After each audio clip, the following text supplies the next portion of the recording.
Welcome to medieval fashion, a world where your outfit didn't just cover you, it broadcasted your social rank, your wallet size, your morals, your marital status, your local superstitions, your seasonal allergies, and occasionally your worst decisions. Forget modern labels, in the Middle Ages your clothing was the label. And it had opinions. The good news? You're dressed. The bad news? Your outfit is judging you. Silently, constantly, and loudly. Hello travellers, histories do not always need to be boring. You can rest here and listen to hilarious histories to drift off to sleep. Before we continue, leave a comment to let me know when and where you are listening to this, and hit the subscribe button, but only if you enjoy what I do here. Let's begin. Before we dive into the fabric forests and dangerous hemlines of later chapters, we need to understand one foundational truth of medieval life. Every single thing you wore meant something. There were no casual sweatpants days, no comfortable hoodie moods, no I'm running errands so I'll look slightly chaotic outfits. Medieval clothing didn't allow chaos. It was the chaos. To walk outside in medieval Europe was to participate in a never-ending unspoken runway show, where people ranked each other like judges at a very passive-aggressive fashion competition. Your tunic drape? Not just a drape. It signalled how much you could afford to eat this winter. The colour of your hood? Not a preference. A declaration of your political alignment or your boss's wealth. Even the length of your sleeves wasn't safe. Too short? You're poor or a labourer. Too long? You're rich or an aspiring magician. So yes, sleeves were high stakes. Medieval fashion was the ultimate multitasker. It didn't just say, I exist. It loudly proclaimed, I exist, I'm important, and if you disagree, take it up with my tailor. Because in a world without social media, clothing was how you announced your existence. You had no profile picture, no bio, no status update. Your tunic was your status update. Your belt was your biography. Your hat? Oh, that was your entire personality. Walk down a medieval street and people would immediately scan you like lens, noble or peasant, married or available, religious or rebellious. Hygiene level, don't ask. Your neighbours could decode your life story faster than you could read a church sermon. And people did read each other this way because life was one giant medieval LinkedIn page and everyone was endorsing themselves through fabric. And medieval people cared about appearances with a passion that outmatched modern teenagers on prom night. You weren't just getting dressed, you were strategizing. Your clothing wasn't a fabric choice, it was a chess move. Every layer, color, and stitch could elevate you socially or get you quietly judged into oblivion. And believe me, medieval judging was an Olympic sport. But here's the real kicker. Clothes didn't only communicate status, they communicated fear. Medieval people lived in a world rich with superstition, and fashion often doubled as anti-evil technology. A ribbon could protect your soul. A charm sewn into a sleeve could guard you from demons. A specific colour might encourage fertility, or at least make your neighbours think you were fertile, which in medieval logic was practically the same thing. Superstition wasn't a side dish. It was the seasoning sprinkled generously over every wardrobe choice. You didn't just choose a cloak. You chose a blessed cloak, a lucky cloak, or a this might keep the plague away if the stars align cloak. Fashion didn't just cover your body, it protected your hopes, dreams, and deeply questionable medical beliefs. And yet fashion also served as a political statement. You could tell who supported the king, who supported the rebellious barons, and who supported, I just want my village to stop being on fire. Colours were political. Fabrics were political. Even the shape of your outerwear could whisper your loyalties. Today, politics hides behind slogans. Back then, it hid behind the tailoring. Medieval fashion was also, ironically, the world's most public diary. You didn't need to write your emotions. You wore them. Mourning, there was a colour for that. Celebration, there was a fabric for that. Trying to attract a spouse? Oh, there were entire garments whose sole mission in life was to make you look less like someone who slept in a hayloft, even if you did. But perhaps the strangest part of all, Medieval fashion wanted something from you. It expected maintenance, respect, and obedience. Clothes didn't just hang off your body, they demanded your attention. You had to starch them, layer them, repair them, secure them, strap them, lace them, tie them, pin them, and pray over them. Medieval fashion wasn't worn, it was managed. And because most garments were handmade, they carried emotional weight. You didn't impulsively buy a shirt because it was cute. You committed your time, your labour, your money, and sometimes your sanity to producing or acquiring clothing. Every garment came with a story, whether funny, the tailor added an extra button and charged me 3 chickens, or tragic, my new tunic shrank in the rain and now I walk like a penguin. Yet, for all its chaos, the sweat, the effort, the symbolism, medieval fashion had something beautifully human. It was expressive. It was theatrical. It was dramatic in a way that only people who occasionally thought comets were omens could achieve. Clothing didn't just dress the body, it dressed the imagination. So as we journey deeper into this world of wool empires, sleeve rivalries, fashion laws, dangerous shoes, forehead obsession, and hats that doubled as scaffolding, remember this: medieval fashion wasn't weird because people lacked taste. Medieval fashion was weird because it was doing too many jobs at once. If the medieval world had a king, queen, and royal court, wool would be sitting on the throne, passing laws, collecting taxes, and quietly judging everyone who dared to prefer any other fabric. Wool wasn't just common, it was the defining textile of the Middle Ages. It dominated daily life in ways that are almost comical today. Forget Wi-Fi, electricity, or indoor plumbing. Medieval Europe ran on 3 things: grain, gossip, and wool. Let's start with the obvious. Europe was basically one giant sheep paradise. If you travelled across the medieval countryside, you wouldn't just see fields, you'd see wool factories with legs. Sheep were everywhere. They grazed on hills, valleys, farms, abandoned monasteries, possibly your neighbour's garden, and occasionally roads they had no business standing in.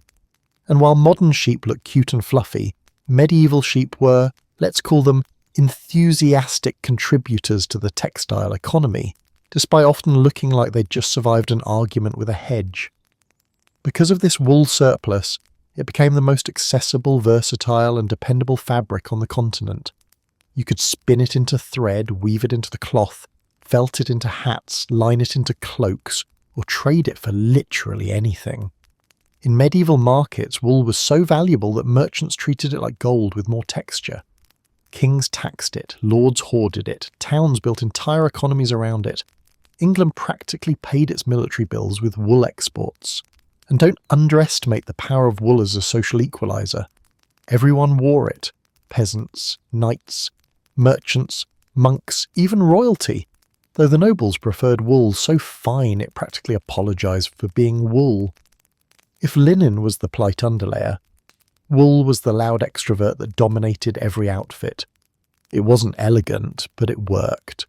And medieval people respected things that worked, like oxen, sturdy shoes, and complaining about taxes. But wool had a personality, and it wasn't always friendly. For one thing, wool reacted to weather like a grumpy cat. On cold days, blessing. On warm days, curse. On rainy days, catastrophe. You've never truly lived the medieval experience until you've walked outside wearing wool and felt the fabric slowly transform into a damp, heavy, sheep-scented blanket of regret. Because yes, when wool gets wet, it smells like what it came from. A sheep. Not a metaphorical sheep. A literal, standing in a field, bleating, possibly staring at you sheep. Medieval people got used to it, but visitors probably wondered why every village smelled faintly like a barnyard. And yet people loved it. Why?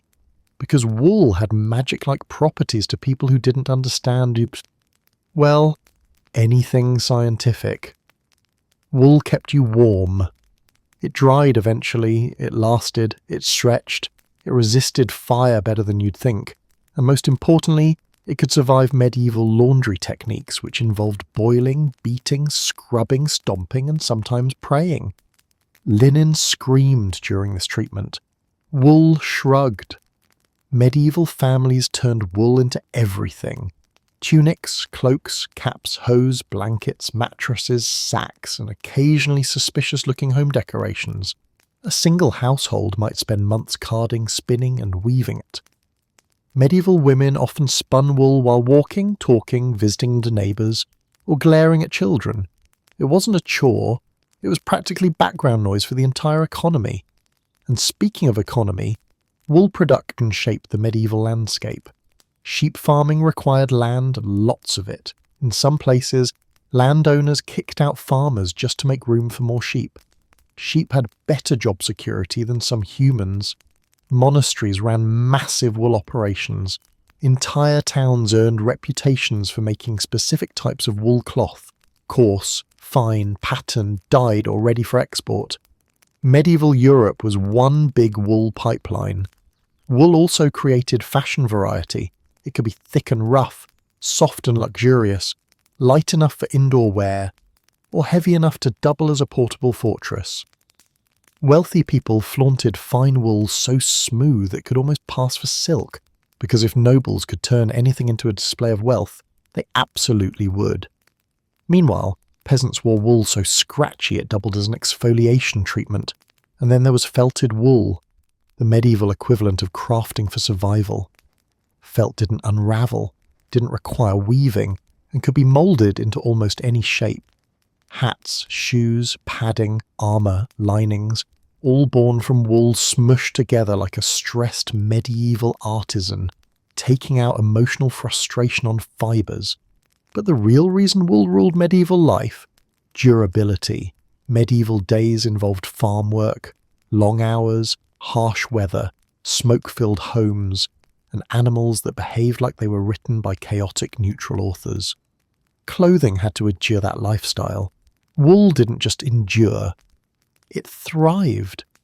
A good wool tunic could survive years of work, bad weather, and accidental encounters with thorn bushes, and if your wool clothing tore, no problem.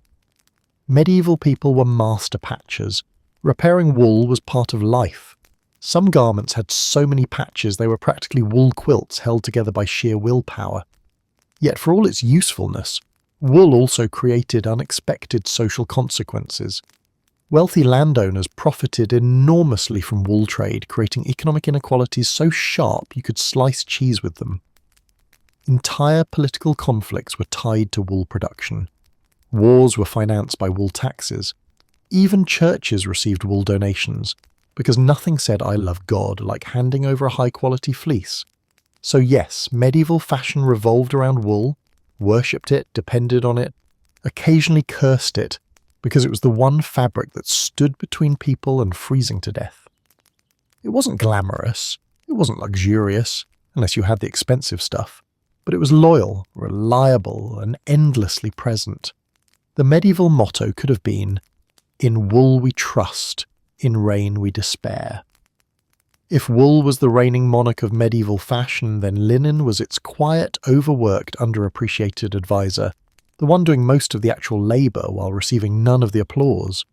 Linen didn't boast, didn't shimmer, didn't come in flashy colours, and yet it was the single most important thing standing between medieval people and the endless grime of their daily lives. Linen was, in short, the medieval world's first sweat-absorbing undershirt, absorbing everything society didn't want to talk about. To understand linen's importance, imagine living in a world where bathing was not just inconvenient. It was a full-scale military operation involving heated water, a fire hazard, scheduling hauling buckets, and possibly negotiating with the nearest monastery. Most people bathed a few times a year at best. So medieval folks needed another method to feel not clean, but less dirty. And that method was linen. Linen, spun from the fibres of the flax plant, had two magical properties. 1, it absorbed sweat.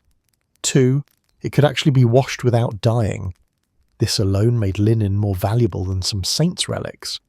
When worn under wool or any outer garment, linen acted like a protective force field. It caught sweat, oil, dirt, dust, food particles, workplace stains, questionable substances, and whatever else medieval life hurled at your torso. Linen was the filter. Linen was the buffer. Linen took the hit so your outer clothing didn't have to. Because believe me, your outer garments did not want to be washed. Wool shrinks, silk dissolves, velvet cries, dye runs, embroidery wilts, but linen could take a beating and come back for more. Medieval laundry involved pounding fabric with wooden paddles, scrubbing it on rough surfaces, soaking it in lye or ashes, boiling it, then beating it again for good measure. Linen, bless its flaxen heart, handled all of this like a champion prize fighter. This is why every medieval person with the slightest sliver of common sense wore linen under everything. Chemises, shifts, undershirts, brays, loincloths, coifs, all linen. Not because it was glamorous, but because it saved lives. Or at least saved noses. Before linen, you were simply marinating in your own sweat.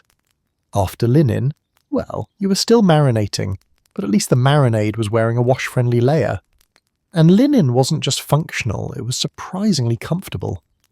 Linen fibres breathe, they wick moisture, they soften with age. In a world before deodorant, linen was essentially doing the work of an entire hygiene industry. Medieval people may not have known the words antimicrobial properties, but they definitely knew this feels better and smells less like despair. But linen's influence didn't end with its physical benefits. It also shaped medieval social expectations. People judged you by your linen. The cleaner, whiter and finer it was, the more respectable you seemed. A pristine linen chemise was like broadcasting. I care about hygiene, medieval hygiene, which is graded on a very generous curve. If your linen looked grey, worn or stiff enough to stand on its own, people assumed your life was held together with pure willpower and poor decisions. Whiteness mattered because medieval people didn't bleach linen through chemicals, they bleached it through sunlight. After washing, households laid out long sheets of wet linen across grass fields to naturally whiten under the sun. These bleaching greens were so common they became town landmarks. If you wanted to know how well a family kept house, you didn't peek into their kitchen, you looked at their laundry field. And the work behind linen? Enormous. Flax had to be grown, harvested, soaked for days, beaten, combed, spun, woven and sewn. Linen production was a marathon made entirely of chores your modern brain wants to avoid. But the effort paid off because linen lasted.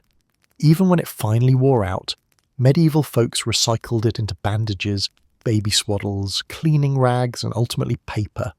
Yes, some medieval documents were written on former underwear. The past is romantic until it isn't. Medieval wardrobes were basically anchored by linen.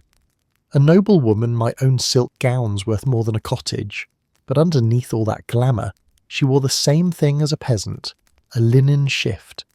The quality differed, but the function was identical. Linen was the great equalizer, a rare moment where medieval society quietly agreed, we may be divided by class, but sweat comes for us all. And because linen was such an intimate fabric, it became part of personal rituals. People slept in linen. They wrapped newborns in it. They wrapped the dead in it. Linen witnessed every stage of medieval life, the quiet moments, the messy moments, the profoundly human moments. It also participated in fashion trends. While wool dominated outerwear, linen allowed tailored inner layers, tighter fits, and understructures that shaped how clothing draped. Those smooth, elegant silhouettes in medieval paintings, thank linen. Without it, everything would look like sadness wrapped in potato sacks. Yet linen had one major flaw: expense. Linen cost time, labour, and skill. A well-made linen shirt could be an heirloom passed down through generations. And while peasants owned rough linen suitable for hard use, wealthy households owned linen so fine it practically floated.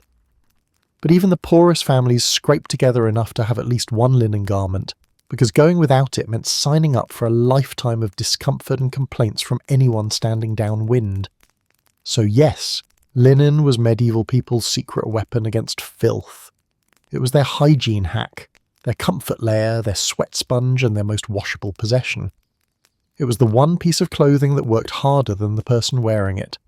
In the modern world, we take undershirts for granted, In the medieval world, linen deserved a national holiday. Welcome to the glittering, shimmering, soft as a cloud world of medieval luxury fabrics.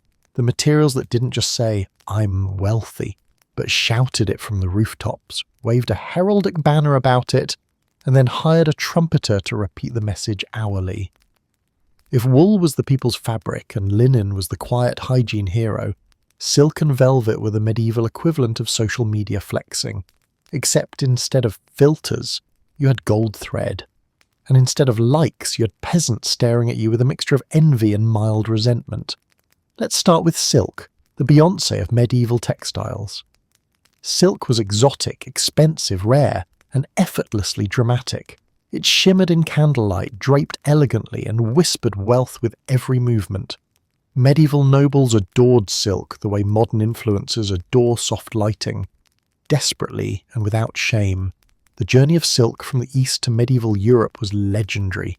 It travelled thousands of miles, passed through caravans, ports, merchants, and tax collectors who took just a little off the top. By the time silk reached Europe, it had been handled more times than a medieval coin purse in a gambling den. Every mile added cost, which meant if someone wore silk, you knew at least 3 entire economies had benefited from their wardrobe choice. And then there was the symbolism. Silk wasn't just fabric, it was messaging. You wore silk to show that you had money, had connections, had taste, and had no intention of lifting anything heavier than a wine cup. Silk was delicate. Silk was light. Silk was expensive to dye. Silk was terrifyingly easy to ruin with sweat, mud, sunlight, rain, fire, food, children, or life in general. Which made it perfect for nobles, people who spent their days managing estates, attending ceremonies and existing in rooms that peasants were not allowed to sneeze in. If silk was prestige, velvet was power. Velvet emerged in Europe later than silk, but when it did, it changed the luxury game. This fabric had pile, that soft plush texture you instinctively want to pet, and that pile cost money. Velvet required complex weaving techniques, specialized looms, skilled workers, and the patience of a saint. Velvet didn't just look expensive, it was expensive, and everyone knew it. Wearing velvet in medieval Europe was like stepping into a room with neon arrows pointing at you saying the important person has arrived. It soaked up dye beautifully, producing deep jewel tones that almost glowed. If you wanted to look like a walking jewel box, velvet had your back. And combining silk and velvet, that was the medieval equivalent of wearing designer everything, the kind of outfit that announced, if you have to ask the price, you cannot afford to be standing next to me. But medieval nobles didn't stop at fabrics. Oh no!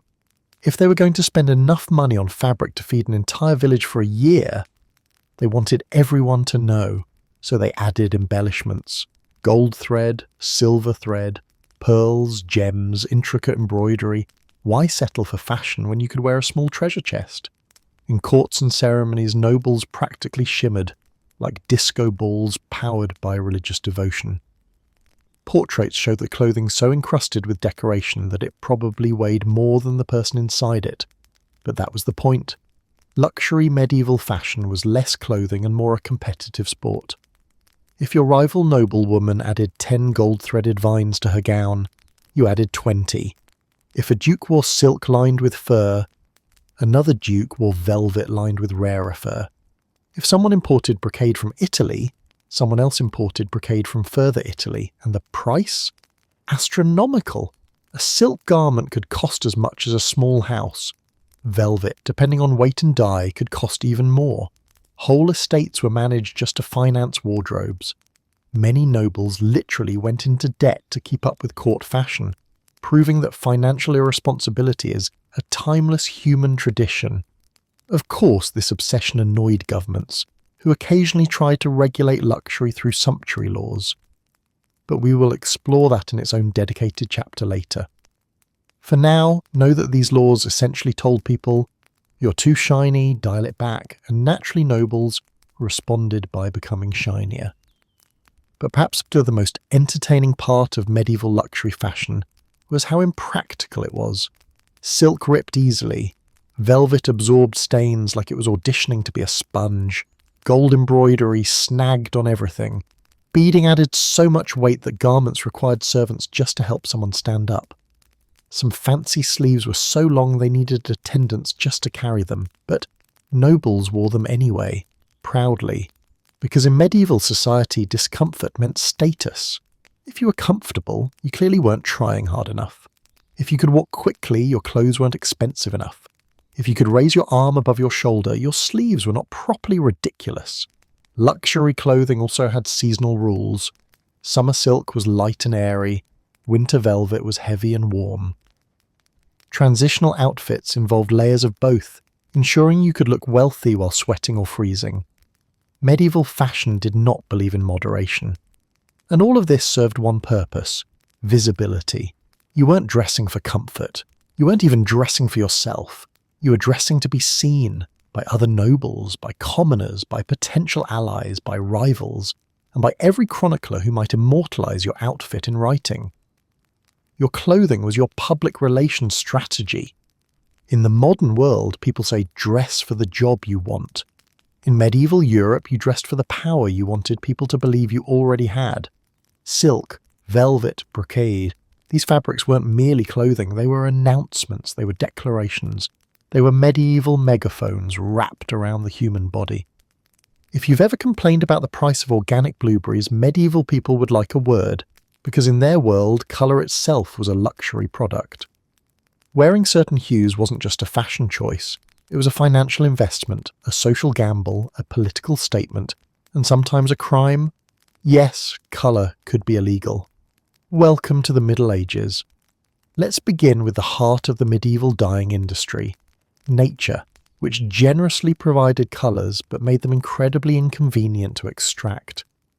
Dyers chased colour the way alchemists chased gold, with stubborn optimism and a complete disregard for how messy, smelly and expensive the process could be. To make colours stick to fabric, medieval dyers needed vats, heat, minerals, plant matter, sometimes insects, and a tolerance for odours strong enough to stun a horse. The dyeing district of any medieval town was not the scenic part. It was the place where clothes went to become fabulous, and people went to lose their sense of smell. The high-stakes game of which colour can I afford to not regret. Colour was so powerful in the Middle Ages because most people walked around in neutrals, browns, undyed whites, muted greens, the I live a realistic life palette. So when someone strode through town wearing bright red, deep blue, vivid green, or the ultimate unicorn colour, purple, it turned heads. Certain dyes were so pricey they could bankrupt a family faster than an unexpected war tax. Red, the colour of wealth, passions, and extremely dead bugs. Good red dye didn't come cheap. One of the best sources was kermes, an insect that lived on Mediterranean oak trees. Dyers had to collect thousands of these tiny creatures, dry them, crush them, and then boil their crimson corpses into dye. If you wore a deep rich red, everyone knew your clothing was objectively made from bug juice and subjectively made from money. Cheap red existed too, but it faded into sad pinkish tones after a few washes. Medieval people judged fading clothes like a personal moral failure. If your red clothing faded, that was medieval fashion saying you tried and failed. Blue. Indigo dreams and woad nightmares. Blue came in two flavours, expensive and extremely smelly. Expensive blue came from indigo, imported from distant lands and priced accordingly. Wearing this indigo blue signalled that you or someone in your household had trade connections or enough money to impersonate having trade connections. Cheap blue, on the other hand, came from woad, a European plant whose dyeing process involved fermentation that was aromatic. Actually, aromatic is too kind. Woad vat smelled like something that died, resurrected, and died again out of spite. Woad workers often lived outside city centres because their work created a radius of odour that medieval zoning laws tacitly respected. But once washed, dried and aired out, woad blue was vibrant, beautiful, and a favourite among commoners who wanted affordable colour without taking out a loan. Green. A dangerous combination. Medieval green wasn't mined from plants the way people hoped. Instead, it was made by dyeing fabric blue and then dyeing it yellow. 2 steps, 2 costs, 2 chances for disaster. Proper green was expensive, complex, and prone to fading. Improper green was the medieval equivalent of a chemical experiment gone wrong. Because of the dye process, green had symbolism: fertility, nature, youth, renewal. Wearing green meant you were hopeful or wealthy, or trying very hard to look like both. Black, the serious wealth. Colour. You might think black is simple. It's not. Medieval black dye was notoriously difficult to produce evenly and permanently. True black, not dark brown, not charcoal, required multiple dye baths and expensive iron-based mordants. The result? Black clothing became a status symbol. Nobles wore it to show sophistication. Merchants wore it to show ambition. And everyone else wore dark brown and pretended it was close enough. Yellow, cheap but socially hazardous yellow, was easy to make. It was also a colour associated with outcasts, tricksters, gamblers, and people who owed debts. In some regions, yellow marked those on the margins of society, so unless you wanted to confuse your neighbours, you wore it carefully. Then there was purple, the colour of don't even think about it. Purple was the crown jewel of medieval dyes. Traditionally made from the glands of a Mediterranean sea snail, it was so expensive in the ancient world that only emperors could afford it. By the Middle Ages, snail purple was mostly replaced by plant-based versions, but the reputation stuck. Purple screamed royalty, wealth, and I can afford to light money on fire. Wearing purple without permission was practically an act of rebellion. In many kingdoms, it was outright illegal for commoners, or even low-ranking nobles, to wear it. This made purple the ultimate forbidden fashion choice. If someone wore purple without authorization, they weren't just breaking fashion rules, they were committing medieval tax evasion via colour. Colour wasn't just fashion, it was identity. Medieval colour choices told entire stories. Red meant status or celebration. Blue meant loyalty or wealth. Green meant youth or romance. Black meant sophistication or mourning. White meant purity, or that you owned enough linen to wash frequently. Colour coding wasn't just decorative, it was medieval data visualization. Dyeing was a dangerous job. Dyers worked with boiling vats, poisonous plants, caustic substances, and questionable sanitation. They risked burns, lung damage, permanent stains, and losing footwear to mysterious puddles. They were highly skilled and absolutely underpaid. But they controlled the medieval colour wheel, which made them essential members of any town's economy. Fashion at a price. Medieval people didn't buy colourful garments casually. They saved, budgeted, borrowed, or waited for special occasions. A dyed garment wasn't just clothing, it was a possession, an inheritance, a symbol, an argument starter, and sometimes a regret. But one thing was certain. The moment a person stepped out wearing rich colour, everyone noticed. Colour was attention. Colour was prestige. Colour was danger, wealth, personality, and pride woven into fabric. In the medieval world, you didn't just choose a colour, you chose a statement. If medieval fashion had a default setting, it was the tunic. The tunic was the Middle Ages' universal solution to clothing needs. The t-shirt, hoodie, jacket, dress, and work uniform all rolled into one. Long before fast fashion, before runway trends, before anyone fought over sleeve lengths or fabric laws, the tunic quietly dominated wardrobes across centuries and continents. It was practical, adaptable, and honest. It didn't try to impress you. It simply existed, like a loyal friend who looks slightly wrinkled, but always shows up. And yes, it often made people look like they were cosplaying a potato sack. But before we laugh at the tunic's humble shape, we should appreciate its versatility. The tunic was worn by kings and peasants, by monks and merchants, by children and elders. It could be fine or coarse, long or short, richly embroidered or aggressively plain. It could be layered, belted, shortened, lengthened, patched, or passed down through generations. Few garments in history can claim such range. The basic blueprint: cloth, hole, sleeves.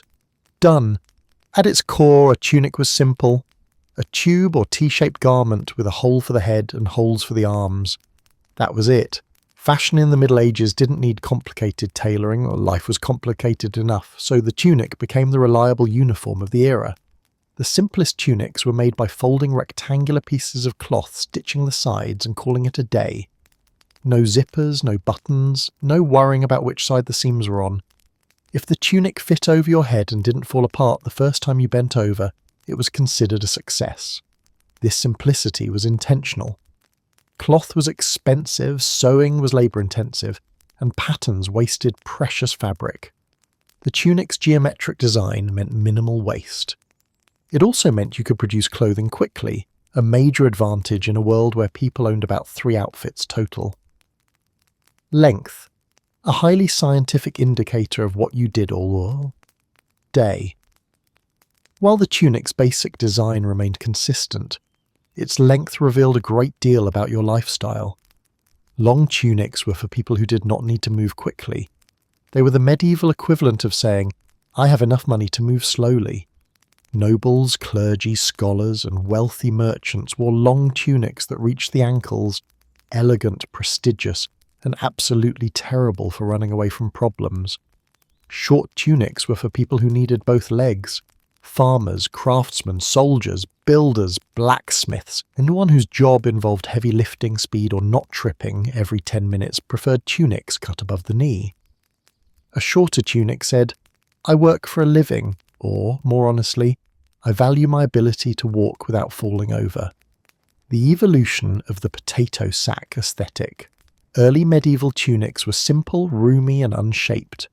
You put one on and instantly transformed into a soft-focus human rectangle. But fashion changes slowly, and often dramatically and over centuries. By the 12th century, tunics began to evolve. They became more fitted, with narrower sleeves and slightly more tailoring.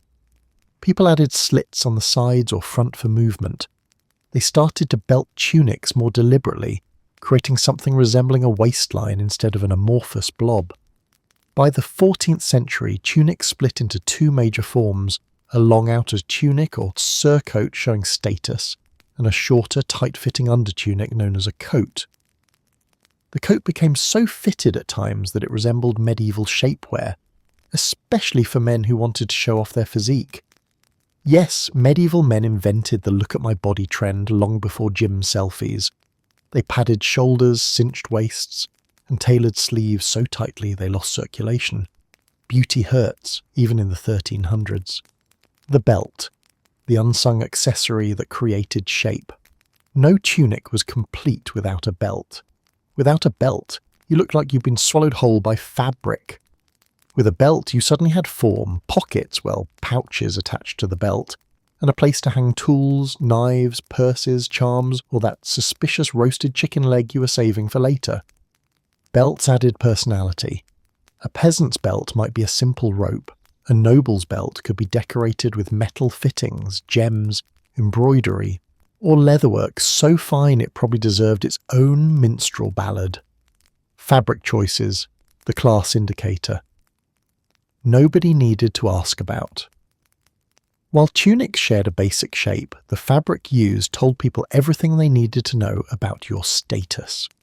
Peasants wore tunics made of coarse, sturdy materials that survived fields, workshops, weather, and questionable livestock behaviour.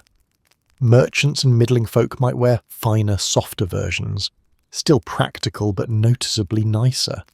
Nobles wore tunics of high-quality fabric, sometimes lined or decorated, often vibrantly dyed, and always meant to look too expensive for manual labour. A noble wearing an unadorned tunic made of rough cloth would be like a modern CEO showing up to a meeting wearing a potato sack just because it simply didn't happen. The tunic's secret superpower: adaptability. One of the tunic's greatest strengths was its ability to transform. Medieval life demanded clothing that could do more than one job, because people didn't own entire wardrobes. A tunic could be an everyday work outfit, sleepwear, formal attire with accessories, winter layering, summer simplicity, inherited clothing, and finally scrap fabric for household use. When a tunic died, it became patches. When the patches died, they became cleaning cloths. When those died, they became kindling. Medieval households wasted nothing, especially fabric. Why everyone looked like potato sack cosplayers? Let's be honest, the tunic wasn't designed to flatter, it was designed to function. Most people didn't have time, money, or social permission to dress dramatically. Religious culture favoured modesty. Practical life favoured durability. Tailoring favoured straight lines because they didn't waste cloth. So the iconic medieval silhouette, rectangular, belted, solemn, practical, came from necessity, not aesthetics. Yet within those limits, people found ways to express style. Bright borders, trim hems, shaped sleeves, patterned weaving, belts, embroidery, layering and accessories. The tunic may have looked simple, but it was the canvas upon which medieval people painted their identity, and deep down, the tunic's potato sack charm remains endearing. It wasn't pretentious, it wasn't dangerous, it wasn't a fragile flex of wealth. It was the garment that said, life is hard, wear something that doesn't fight you. If the tunic was the dependable foundation of medieval clothing, then the surcoat and overgown were the dramatic outer layers that turned people into walking fabric lasagnas. These garments weren't just additional coverage, they were protection from weather, symbols of status, and portable billboards announcing everything from wealth to practicality. In a world without insulation, central heating, or the discovery that sleeves could sometimes be a normal length, layering was survival. And in the Middle Ages, survival was always stylishly complicated. The surcoat began its life in simplicity. Originally it was just an extra garment worn over armour. Knights discovered that if you rode around in shiny metal all day, there were consequences. Sunlight heated your armour like a cauldron, rain rusted it, and cold seeped into every metal plate as if determined to punish you personally. Enter the surcoat, a sleeveless outer tunic that shielded armour from the elements and gave viewers something more pleasant to look at than a dented iron torso. Before long, the surcoat escaped the battlefield and marched into everyday wardrobes where it flourished. For ordinary folks, the surcoat was a practical addition. It offered warmth, protected expensive clothing beneath it, and served as an extra layer in a world where weather followed the philosophy of unexpected and mildly hostile. The beauty of the surcoat was that it didn't restrict movement. It draped, it swished, and it allowed people to look vaguely heroic even when they were just walking to the market to buy onions. Then came the overgown, slightly more structured, more shaped, and often lined for warmth. Overgowns could be long, sweeping and dignified, or short and functional depending on who wore them. A wealthy merchant's overgown might be trimmed with fur and designed to look important, while a farmer's version would be sturdy, plain and expected to survive encounters with weather, animals and life in general. This layering system made medieval silhouettes instantly recognisable. People didn't simply wear clothes, they stacked them. A chemise or under tunic, a tunic, another tunic if it was cold enough, a surcoat or overgown on top, and sometimes a cloak over all of that. Medieval people spent half their lives putting things on and the other half taking things off again.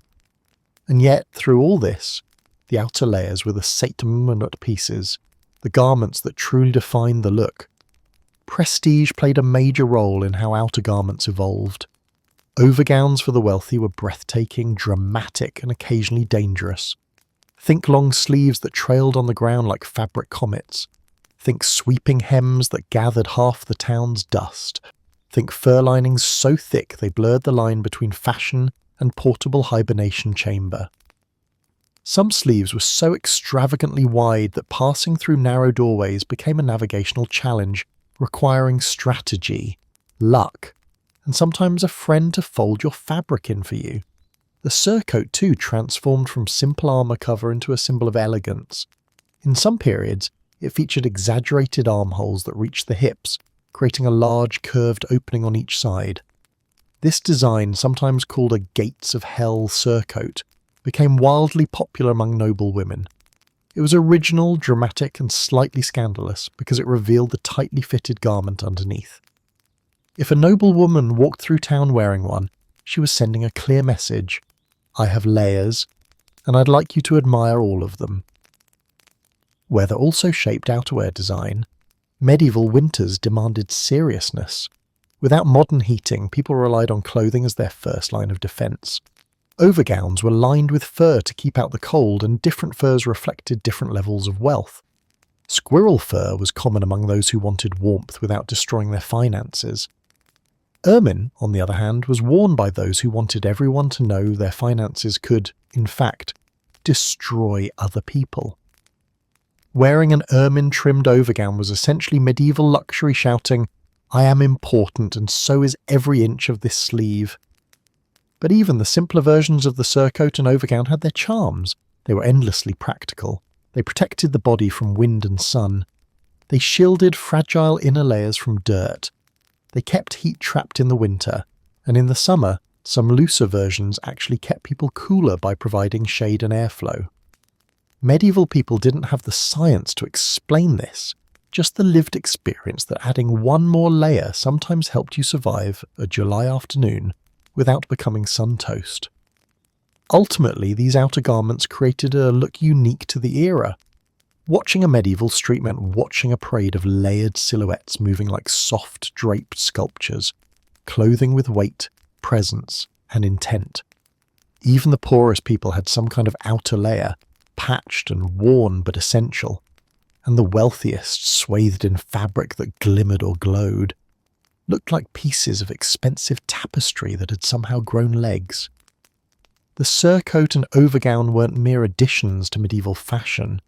They were the final strokes of the outfit, the defining shapes that turned a tunic wearer into a participant in a world that loved drama, necessity, and warmth equally.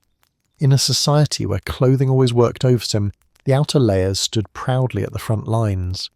If medieval fashion had a sense of humour, it expressed it through footwear. Shoes in the Middle Ages ranged from sensible leather creations that kept your feet alive to absurdly long, floppy, pointy statements that made every step a small gamble with dignity.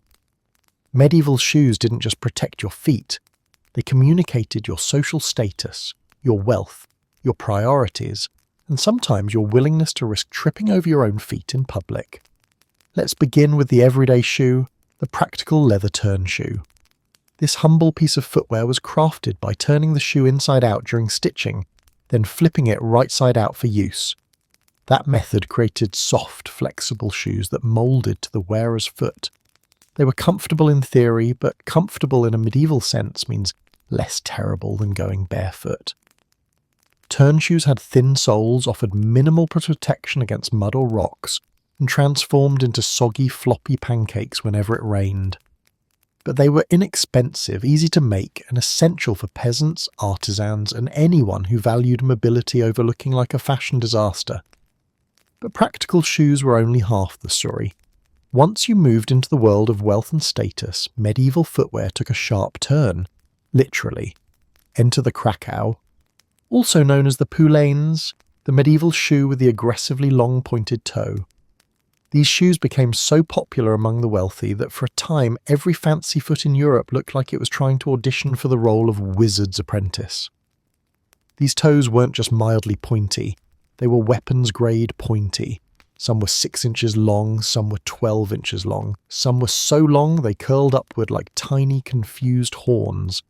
And the wealthiest nobles pushed the trend so far that the toes became so elongated they needed strings.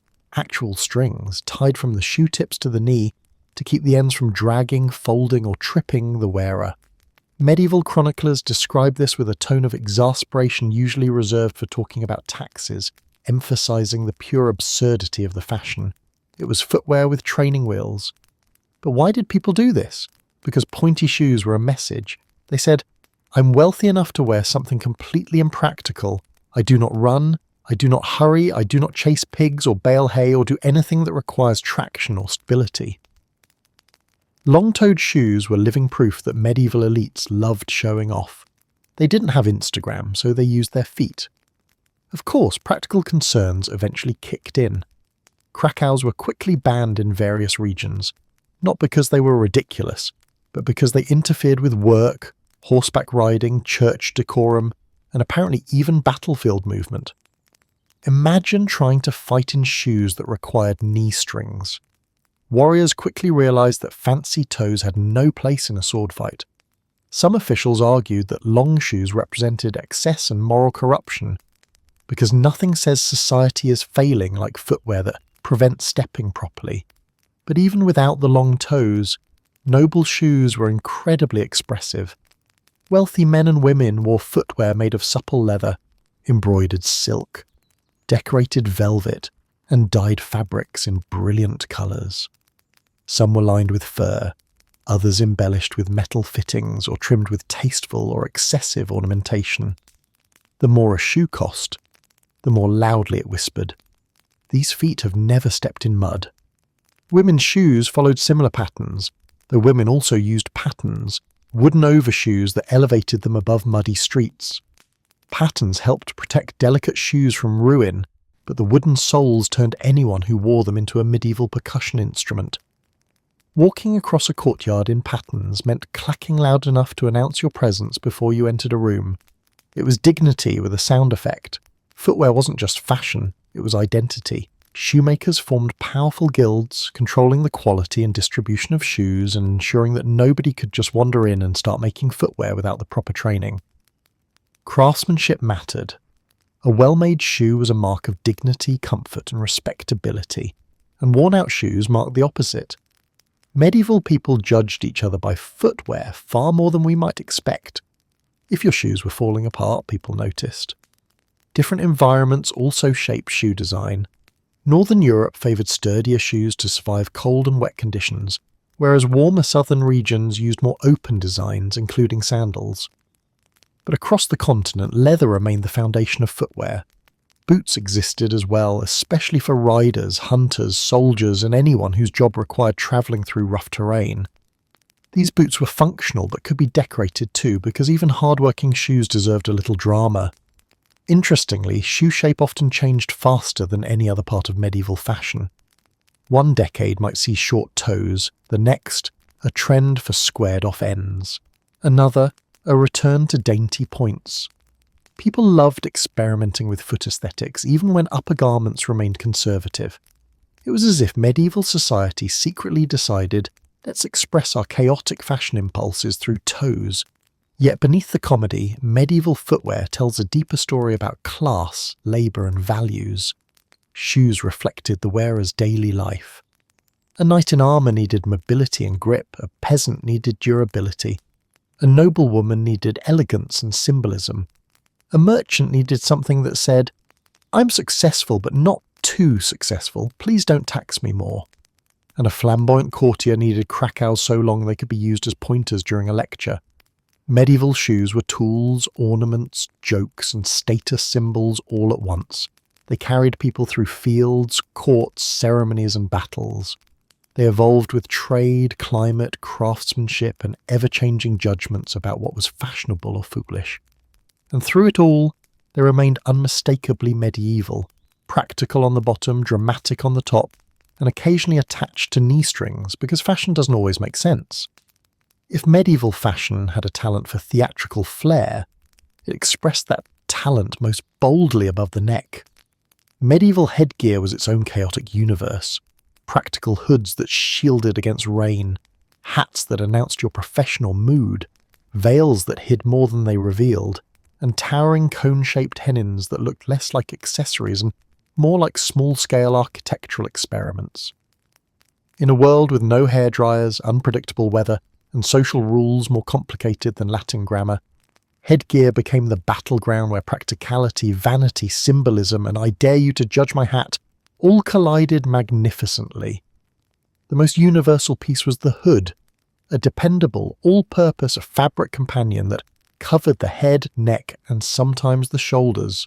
The basic hood was simple and effective, shielding against cold, wind, rain, and suspicious drafts that medieval people were convinced caused everything from migraines to moral weakness. It was a garment people trusted, the kind you grabbed without thinking, like a medieval equivalent of your comfiest sweater. These hoods were designed for survival, not beauty, but they became so iconic that even wealthy travellers wore them when weather demanded it.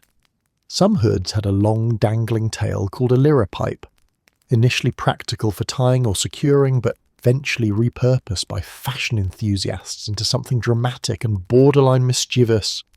People wrapped liripipes around their necks, draped them over shoulders, or let them hang flamboyantly behind them like decorative tails. It was simple clothing with just a hint of chaos. Then there were hats. Medieval hats came in flavours so varied it's hard to imagine they all existed within the same culture. There were felt hats for warmth, wide-brimmed hats for sun protection, round hats for style, fur hats for prestige, and tall hats for, I want everyone to see me from across the courtyard. Some hats were neat and functional. Others looked like experiments that escaped a tailor's workshop. A medieval hat might be a humble leather cap or a bold shape that announced, I have strong opinions about brim width.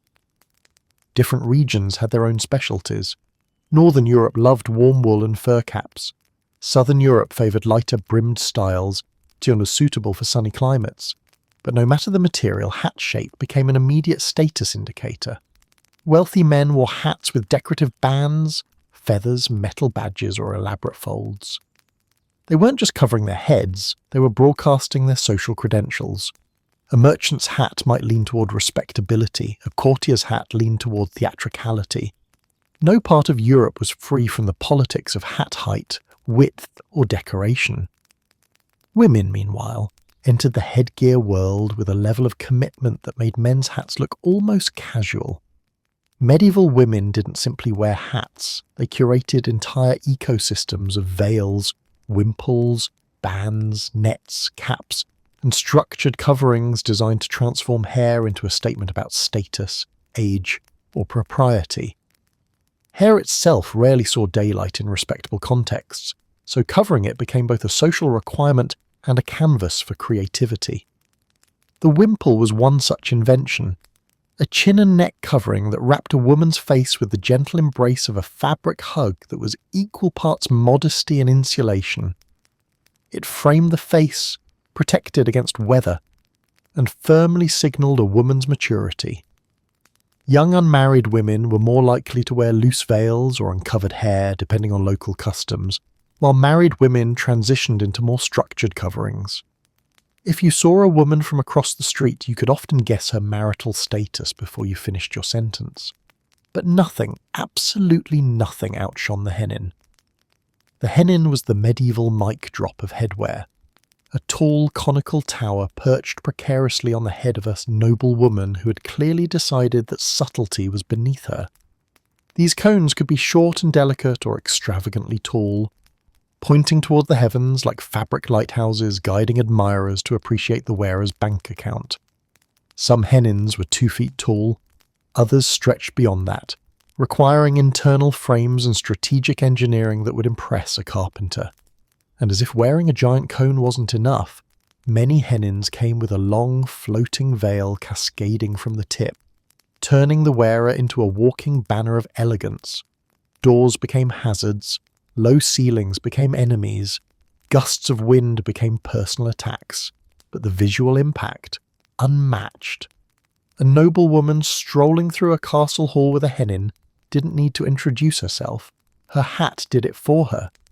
Then came the butterfly hennin, which replaced the upward cone with a pair of wing-like frames spreading outward from the head, covered with gauzy veils. It was whimsical, theatrical, and probably responsible for accidentally sweeping more than a few objects off tables.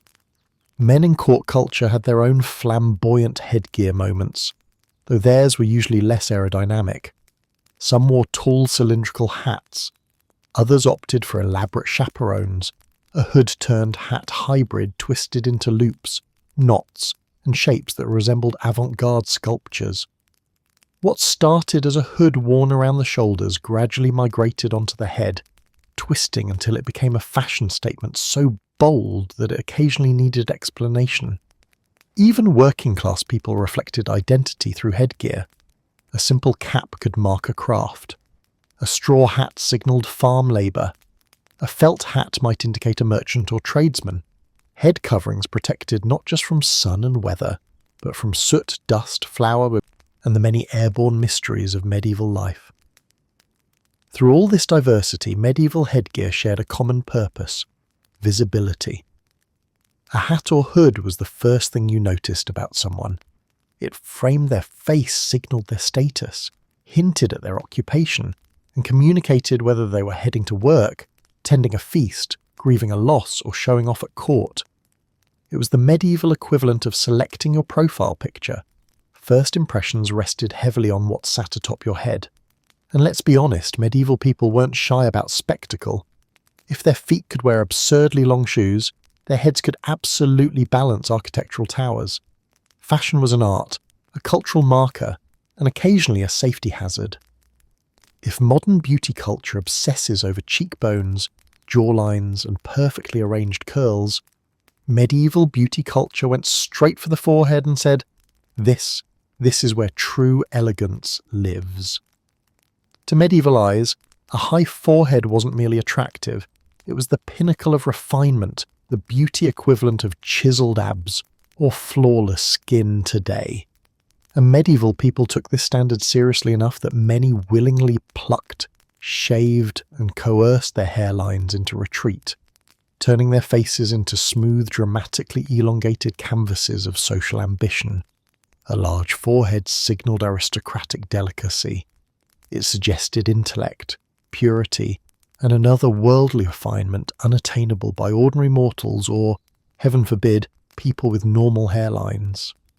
Portraits of noble women from the period show serene, elongated faces with hairline heights reaching, "Did you lose a fight with a receding hairline?" territory. But no, this was intentional. Medieval women willingly inflicted pain on themselves in the name of beauty, because society told them a forehead should not be a modest real estate parcel, it should be a spiritual billboard. The process was not for the faint of heart. Women plucked their hairlines one tiny hair at a time, sometimes with tweezers, sometimes with a sticky paste ripped away like medieval waxing, and sometimes with potions designed to discourage regrowth, though these often smelled like punishments for sins they didn't remember committing. The goal was smoothness. A perfectly curved, uninterrupted forehead was a mark of noble elegance. Even the eyebrows fell victim to this pursuit. Some women plucked them into wisps or removed them completely, creating that blank, ethereal, slightly startled look preserved in so many paintings. Of course, hair did not simply vanish upwards and stay there. The remainder had to be styled in ways that complemented the great forehead frontier. Braids were a favourite choice, especially among young women. Intricate braiding signalled both patience and skill because nothing says I'm noble, quite like spending an hour weaving hair into symmetrical patterns while servants hold mirrors at strategic angles. Braided coils at the sides of the head, braids pinned in loops, braids interlaced with ribbon. These styles appeared everywhere from feast halls to marketplaces. But braids were often hidden beneath something else entirely. The endless world of veils, wimples, and head coverings. Married women in particular had strong expectations placed on how much hair they could show. Spoiler, not much. The wimple, that chin and neck wrapping we met in the previous chapter, created a frame for the face while leaving the forehead gloriously exposed.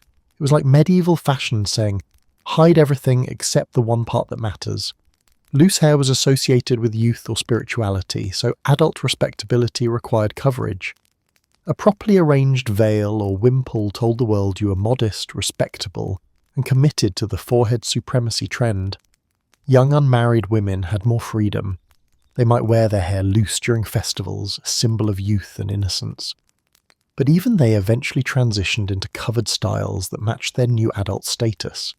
Hair was a language, one that communicated age, piety, social standing, and marital availability. Men too had their own hair standards, though none as dramatic as the noble forehead phenomenon. Many preferred neatly trimmed hair, often shaped into soft waves or shoulder-length styles. But beards and facial hair fell in and out of fashion, depending on region and century. Some eras prized clean-shaven faces as signs of refinement, while others treated beards as symbols of wisdom or military swagger. But no matter how much attention men gave their hair, women's hairstyles remained the more socially regulated and symbolically loaded. Medieval hairstyles also adapted to climate and daily routines. Peasant women commonly tied their hair into practical buns or wrapped it in kerchiefs to keep it away from work, smoke and wind. Cleanliness was a concern, but so was avoiding accidents involving long hair and fire, a risk far more common than medieval drawings politely admit. Simpler styles didn't mean ugliness. They meant survival in a world where vandals, pigs, and drunk neighbours were all potential hazards. Fashion at court, however, had no interest in practicality. High-status women added decorative nets studded with pearls, ribbons woven through braids, and even stiffened fabric supports to maintain elaborate arrangements. The wealthiest among them could turn their hair into architecture, structured coils, padded shapes, metallic threads, and silk wrapping all fused into a single regal creation that said, "I have time, money, and several people helping me hold this together." Yet even these elaborate styles bowed before the supremacy of the forehead. The hair might form loops or coils behind the head. It might drape gracefully down the back. It might be hidden beneath layers of silk. But the face remained front and centre, framed by a flawless expanse of skin that medieval society found irresistible. The obsession reflected deeper cultural values. A vast open forehead represented purity, control, serenity, and high birth. Hair, with all its unruly tendencies, symbolised earthliness and sensuality, traits medieval art often tried to suppress in noble women.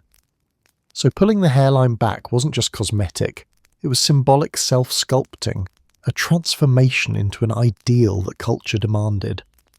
Of course not everyone could achieve the fashionable forehead. Some people had stubborn hairlines, thick brows, or hair that refused to retreat. But medieval ingenuity always had solutions: paste, wax, powders, veils, and strategic lighting in portraits. Beauty standards may shift over centuries, but the desire to meet them, no matter how odd, remains eternal. And so, through plucking, covering, braiding, and arranging, medieval people crafted hairstyles that told entire stories. These weren't just hair choices, they were cultural messages delivered one forehead at a time. Let's pull back the layers, literally, and step into the part of medieval fashion everyone pretends didn't exist but absolutely did. Contrary to the romanticised paintings and sanitised movie costumes, medieval people were not drifting around castles and villages with nothing between themselves and a scratchy tunic. No matter how idealised or dramatic the artwork looks, nobody in their right mind wore wool directly against bare skin unless they hated themselves. Medieval folks had undergarments, simple, practical, sometimes surprisingly clever pieces designed for comfort, hygiene, modesty, and preventing personal discomfort that could only be described as the Middle Ages' itch of doom. The backbone of medieval underwear was the chemise for women and the shirt or smock for men. These were long, loose garments made of linen, the breathable, washable miracle fibre we met earlier. The chemise hung straight from the shoulders, reaching the knees or even the ankles, and existed solely to act as a barrier between the skin and whatever heavier outer clothing came next. It absorbed sweat, prevented chafing, and kept expensive tunics from becoming frankly disgusting. A clean chemise was a luxury, a sanity saver, and often the only garment medieval people washed regularly. Many people slept in them, some wore them while working. And if things got too hot, a household might see someone wandering around wearing nothing but a chemise, while pretending that accounted as fully dressed. In many regions it absolutely did. For men, the counterpart beneath the chemise was brays, loose linen drawers that ranged from knee-length baggy shorts to shorter, snugger styles depending on the era and region. Brays tied at the waist with a drawstring, which ensured they stayed put during labour-intensive work or sudden sprints away from farm animals acting on chaotic impulses. They also allowed movement, ventilation, and a level of modesty far greater than most people today imagine. Men wore brays under a hose, under tunics, or beneath armour. They worked, slept, and travelled in them. Brays were the medieval answer to boxers, briefs, and something that prevents the chafing disaster that would definitely happen otherwise. And no, medieval men were not freeballing through history. Anyone who's worn wool trousers or hose even once understands why. Let's just say, the Middle Ages produced many tragedies, but intentional wool-on skin friction wasn't one of them. Women, meanwhile, relied on the chemise as their primary underlayer, though artwork and archaeological finds suggest they sometimes used early support garments, primitive versions of stays or corset-like lacing systems. These weren't the dramatic waist-crushing corsets of later centuries, but practical items that offered gentle shaping and support. A supportive undergarment was especially useful for women working long hours or needing extra structure beneath fitted gowns. These early corset cousins were made of linen, sometimes reinforced with stitching patterns that helped distribute pressure and maintain shape. Medieval tailors understood anatomy more than they were given credit for. They knew how to stabilize fabric, lift weight, and make garments work with the body rather than against it. There's a popular myth that medieval women had zero breast support, but that idea dissolves the moment you realize how physically demanding daily life was. Binding or supportive lacing wasn't about beauty, it was about comfort and mobility. The medieval world required bending, lifting, hauling, climbing, walking long distances, and performing tasks modern gym-goers would call high-intensity training. A garment that kept everything in place was a blessing, and the chemise wasn't always enough on its own. For both men and women, underwear wasn't just about comfort, it was about preservation. Outer garments were expensive and time-consuming to create, so protecting them was a priority. Linen could be scrubbed, boiled, bleached, beaten in a tub, and dried in the sun without falling apart. Wool and silk could not. So if you wanted your best tunic to last more than a week, you wore a protective linen shield beneath it. Undergarments also played a critical role in modesty. Even in societies where people bathed communally or casually undressed for certain chores, the chemise or shirt served as a minimal standard of decency. You might undress in front of servants or family, but you were rarely fully naked. Your chemise stayed on during changes, bathing preparation, and even medical examinations. Medieval people weren't prudish in the modern sense. They were practical. Linen was your comfort zone, the thing you kept on while life happened around you. Then there were laces, ties, and fabric loops, small but important components stitched into undergarments to help connect layers. Hose could tie to brays, gowns could lace to chemises, layers anchored one another so clothing didn't twist, sag, or slide while walking or working. Medieval garments didn't have elastic buttons or zippers, so clever fastening systems made linen underlayers structural as well as sanitary. It's easy to forget how important these humble garments were.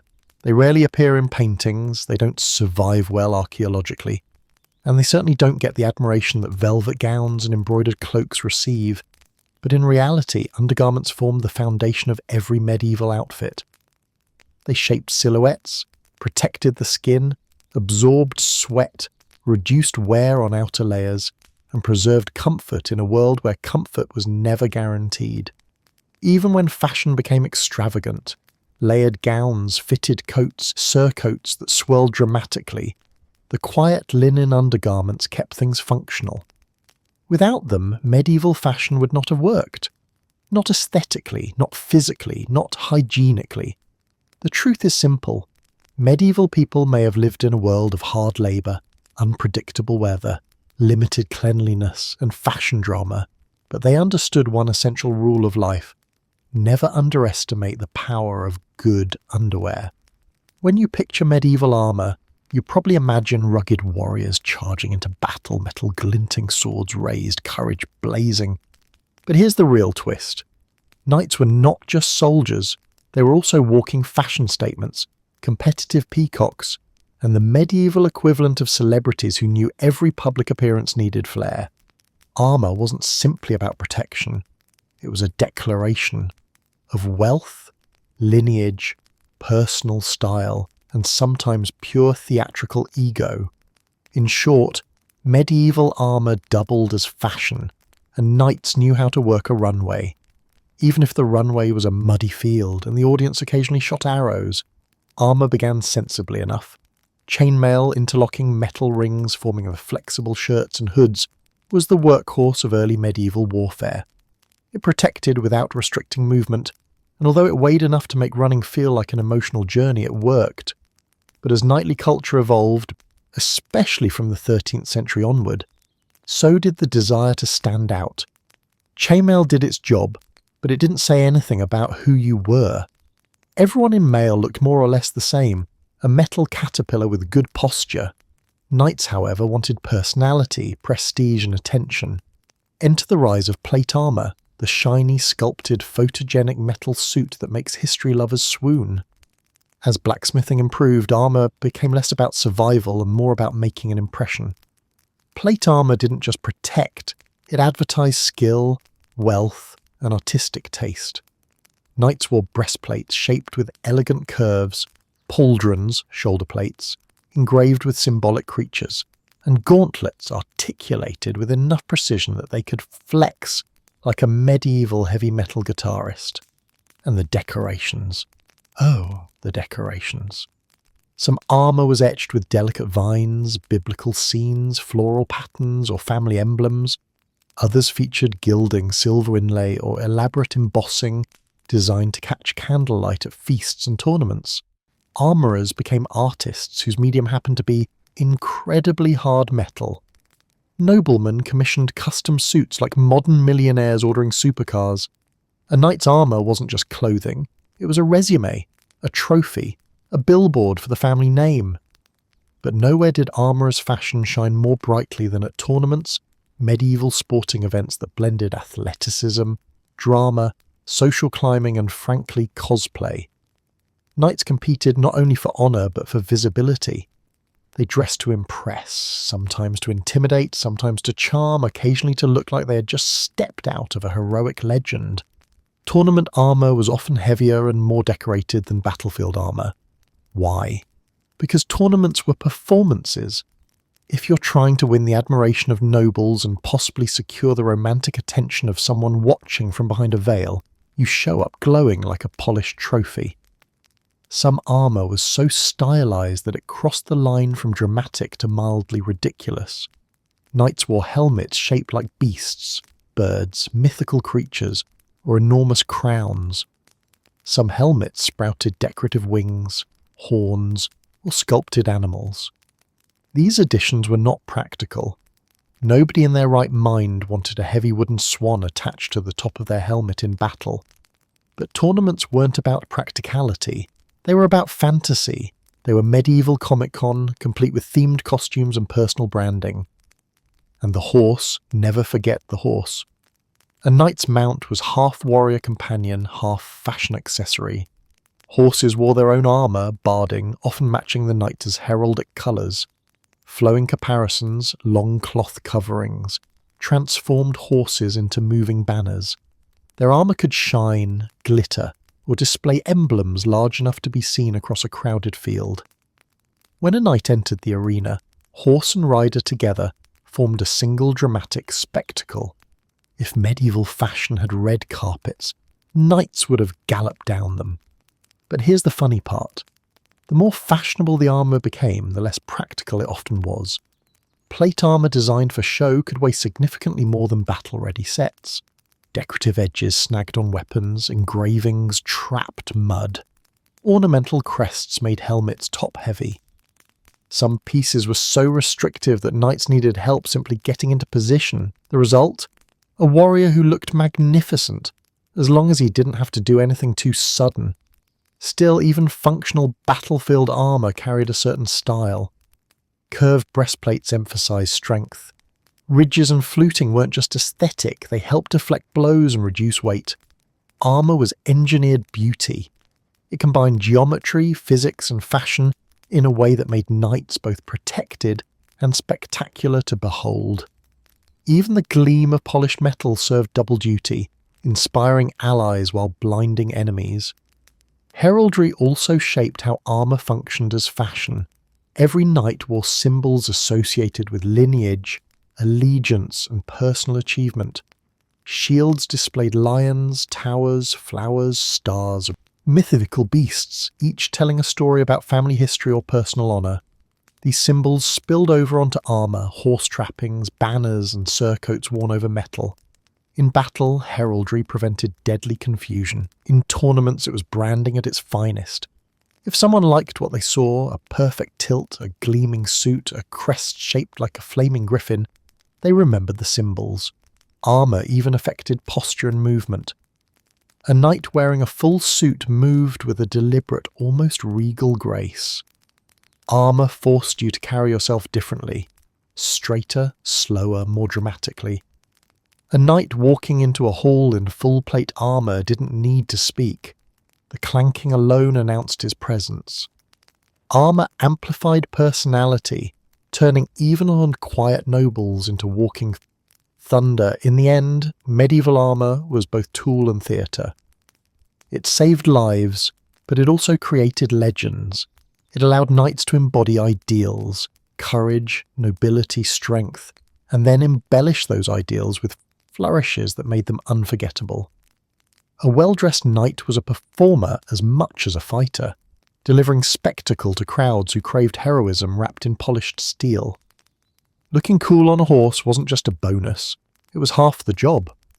If you picture medieval children wearing adorable, purpose-built little outfits, tiny jerkins, miniature gowns, sweet embroidered caps, you're imagining a world that absolutely did not exist. Medieval society had many opinions, strong superstitions, and complicated fashion trends, but one belief stood firm across centuries. Children were simply small adults, and therefore should dress like small adults. No one was designing cute duck-patterned tunics or tiny boots with jingling charms. Kids wore scaled-down versions of whatever adults wore, just with more stains, more fraying edges, more mystery smudges, and far more chaos attached to the fabric. The moment a child was old enough to walk without falling every 3 steps, the transformation began. Babies started out wrapped in swaddling, tight bands of cloth that immobilized them in a way modern parents would describe as concerning and medieval parents described as good sense. But once a child graduated from swaddling to actual clothing, there was no transitional phase. They went straight into the medieval wardrobe system: tunics, gowns, cloaks, hose, little belts, and occasionally hats that slid off their heads every 5 minutes. For boys, the uniform was a basic tunic, usually knee-length, paired with a hose or simple brace underneath. It looked exactly like the garments worn by their fathers, just shorter and significantly muddier. A child's tunic rarely lasted long enough to be passed down, because medieval children lived in a state of permanent kinetic motion. They climbed walls, chased animals, tripped over roots, rolled in grass, played in dirt piles, followed livestock into questionable places, and did all this in an age without stain removers, washing machines, or concepts like stay clean until supper. Their clothing told the story of their day, and that story usually read like an epic poem about grime. Girls wore long gowns, yes, long ones, because medieval ideas of femininity didn't care that a 6-year-old might want to run or jump.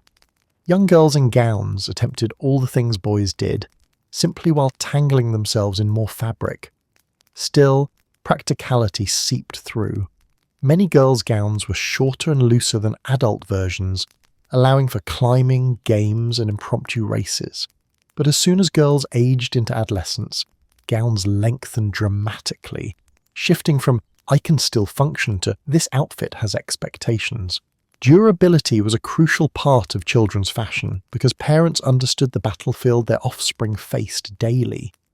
Fabrics were chosen for toughness over beauty, sturdy wool for outer garments, coarser linens for underlayers, materials that could withstand being scrubbed within an inch of their lives in cold water or beaten against rocks during laundry day.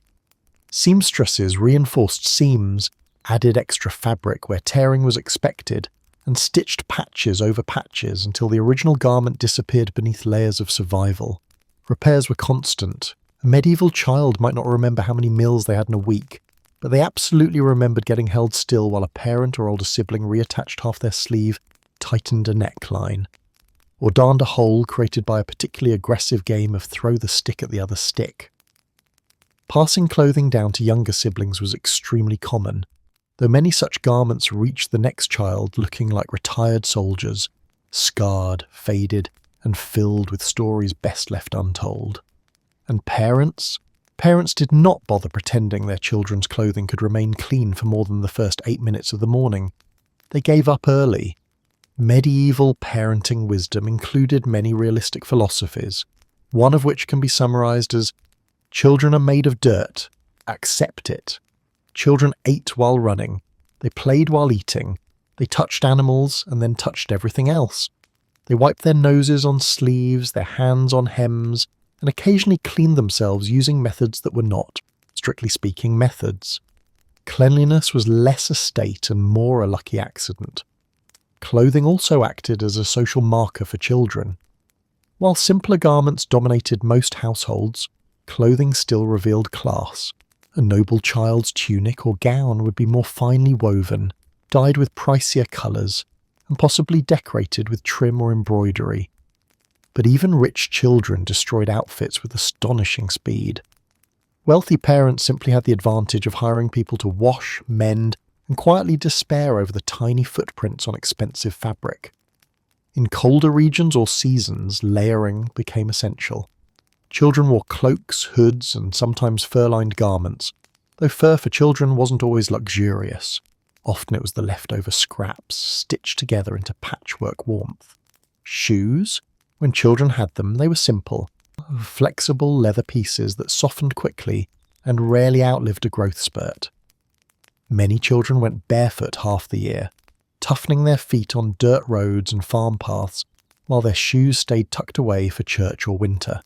Yet despite all the dirt, fraying hems, and practical construction, children's fashion carried its own charm. Small versions of adult garments looked endearing, in spite of their roughness.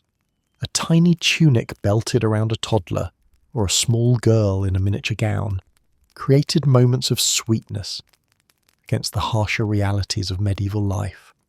The clothing grounded children in the adult world they would soon join, preparing them for roles and responsibilities far earlier than modern expectations. Medieval childhood was short, busy, and much more exposed to work, weather, and daily hazards than childhood today. Clothing reflected that reality. Practical, sturdy, simple, easy to fix, and built for movement. Beyond the noble courts where portraits idealized youth, the average medieval child lived in garments that told the truth. Kids have always been dirt magnets with no fear, no hesitation, and no concern for what they sit in. And while fashion for adults evolved dramatically, from structured gowns to armoured splendour, children stayed on the practical side of clothing. Their world wasn't about elegance or trends, it was about survival, comfort, and keeping warm enough while playing games that looked suspiciously like chores. If medieval noble fashion was a theatrical performance, peasant clothing was the backstage crew, quiet, hard-working, and holding everything together with stitches to you, and the occasional desperate prayer that nothing would catch on fire. Working-class garments weren't designed to impress. They existed because people needed to plough fields, haul water, tend animals, gather crops, carry timber, knead dough, and simply survive days filled with labour that modern gym trainers would label intense full-body workout and peasants labelled Tuesday. Their clothing reflected that reality with absolute honesty. Practical, durable, repairable, and often extremely flammable. A peasant's wardrobe began with necessity. Most people owned very few garments, maybe one everyday outfit and one good outfit for church or rare celebrations. Fabric was expensive, time-consuming to produce, and often had to be made at home. So peasant clothing prioritized longevity over style. The cuts were simple: tunics, gowns, aprons, cloaks, hoods, straight seams dominated, not because peasants lacked imagination, but because every scrap of fabric mattered. Waste was a luxury no one could afford. Materials leaned heavily on coarse wool for outer layers and rough-spun linen for garments worn closest to the skin. This linen was nothing like the smooth, soft fabric of wealthy households. It was thick, sturdy, and sometimes felt more like woven determination than fabric. But it held up. Wool, meanwhile, kept peasants alive in bitter winters and damp springs, though its tendency to absorb smoke and sparks made it both a blessing and a hazard in households with open hearths. Peasant life revolved around fire. Fires for heat, for cooking, for brewing, for keeping the damp at bay. And fire plus wool tunics, plus loose sleeves, plus people constantly leaning over pots, ovens, or cauldrons and flames made medieval kitchens the silent enemies of clothing. It wasn't unusual for garments to carry tiny burn holes from stray sparks. Some peasants had outfits that looked like they'd been peppered by a very small, very chaotic constellation.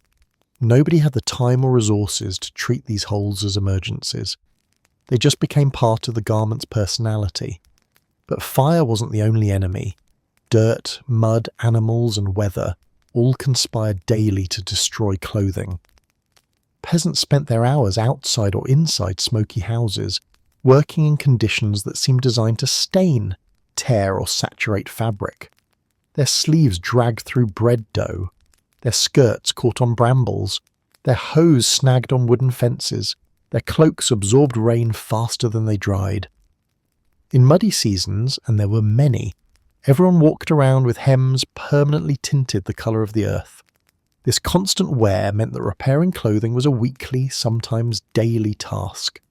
Peasants became expert menders. They darned holes in socks, patched tunics until the patches had patches, restitched seams, replaced fraying laces, and reinforced elbows and knees. Many garments ended up with so many layers of repair that the original fabric was merely a suggestion hidden beneath years of survival. Clothing was not disposable, it was a long-term relationship. Patterns of wear told stories. A farmer's tunic might be worn thin across the shoulders from carrying tools. A shepherd's cloak might have frayed edges from brushing against rocks and bushes. A brewer's apron absorbed splashes, spills, and the occasional explosion of foam. A laundress's sleeves grew rough from scrubbing fabric against boards in cold rivers. Clothing was a biography written not in ink, but in stains and stitches. Accessories were equally practical. Peasants wore aprons not for style, but because aprons saved their only tunic from a horrible fate. Belts held knives, tools, and pouches because clothing had no pockets. Women covered their hair with kerchiefs or basic veils to keep it clean and out of the way. Men often wore simple hoods or caps to protect themselves from sun and frost. Footwear ranged from sturdy turn shoes to bare feet during warm seasons, especially for children, who seemed determined to run through every muddy puddle available. Despite their simplicity, peasant garments adapted to the demands of the seasons. Winter meant layering everything: tunics over tunics, cloaks over cloaks, wool stockings under wool hose, anything to hold warmth. Summer meant rolling up sleeves, wearing lighter linen gowns, and occasionally working barefoot to stay cool. But no matter the season, peasant clothing focused on movement and durability. A garment that restricted motion was an enemy. A garment that ripped easily was a disaster. Peasant fashion understood life's priorities better than any court tailor ever could. Yet even in this world of practicality, small touches of individuality slipped through. A woman might embroider a simple border on her apron.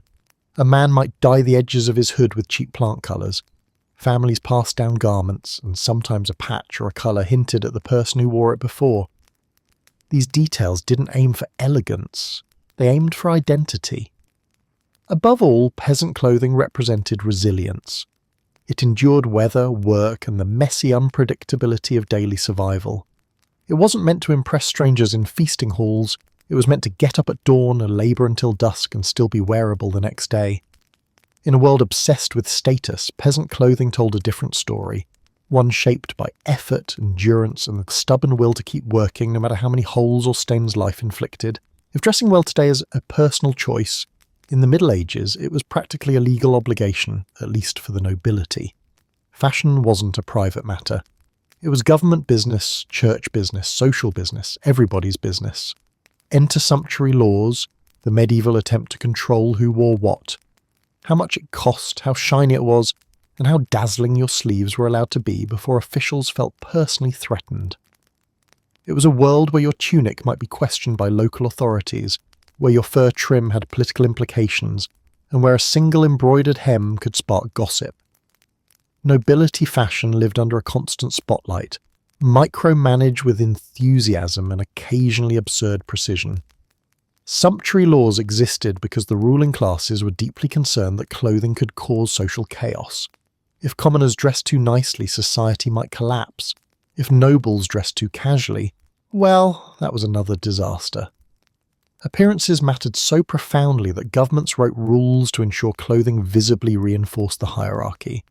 These laws told you what length your sleeves could be, which fabrics you had permission to wear, and whether you were rich enough to display certain colours without everyone rolling their eyes. Nobles themselves weren't exempt. In fact, they were the primary targets. Governments and monarchs wanted the upper class to dress richly enough to look noble, but not so richly that they outshone royalty or bankrupted themselves in the pursuit of outrageous fashion trends. The problem? Nobles loved trends. They loved showing off. They loved winning silent competitions about who could wear the most elaborate garment at a feast. What they didn't love was being told no. But the laws tried anyway. One common rule regulated fabric type. Only certain ranks could wear velvet. Only higher ranks could wear silk. Only the very top could wear fur from specific animals. Ermine, for instance, was practically a sign that you had reached the VIP lounge of society. If someone too low-ranked wore it, people reacted with the same alarm as someone today showing up to a black-tie gala wearing a neon tracksuit. Noble fashion was a chessboard, and fabric was how you made your moves. Colour also came under scrutiny. While earlier chapters covered dye prices and symbolism, nobility faced separate, deeply picky regulations. Some regions restricted specific shades of crimson or deep blue to nobles above certain ranks. Wearing a forbidden colour wasn't merely an embarrassing mistake, it was a legal offence. Imagine getting fined because your outfit was a little too majestic. That was reality. And then there were the sleeves, the battlefield of medieval fashion drama. Sleeves grew longer and fancier as the centuries passed. Nobility adored sleeve excess. They added trailing hems, decorative hems, embroidered hems, fur-lined hems, and hems that dragged behind like fabric tails announcing your importance. Naturally, this alarmed lawmakers, who interpreted sleeve indulgence as a threat to social order. Some laws capped sleeve width, others capped sleeve length. A few even specified precise measurements allowed for different classes. If your sleeves fell outside the legal dimensions, you weren't just making a fashion statement.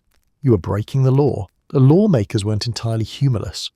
Sometimes the laws revealed the level of exasperation officials felt, but there were rules banning fabrics too lavish for their estate, garments unsuitable for their rank, and decorations unbefitting their dignity.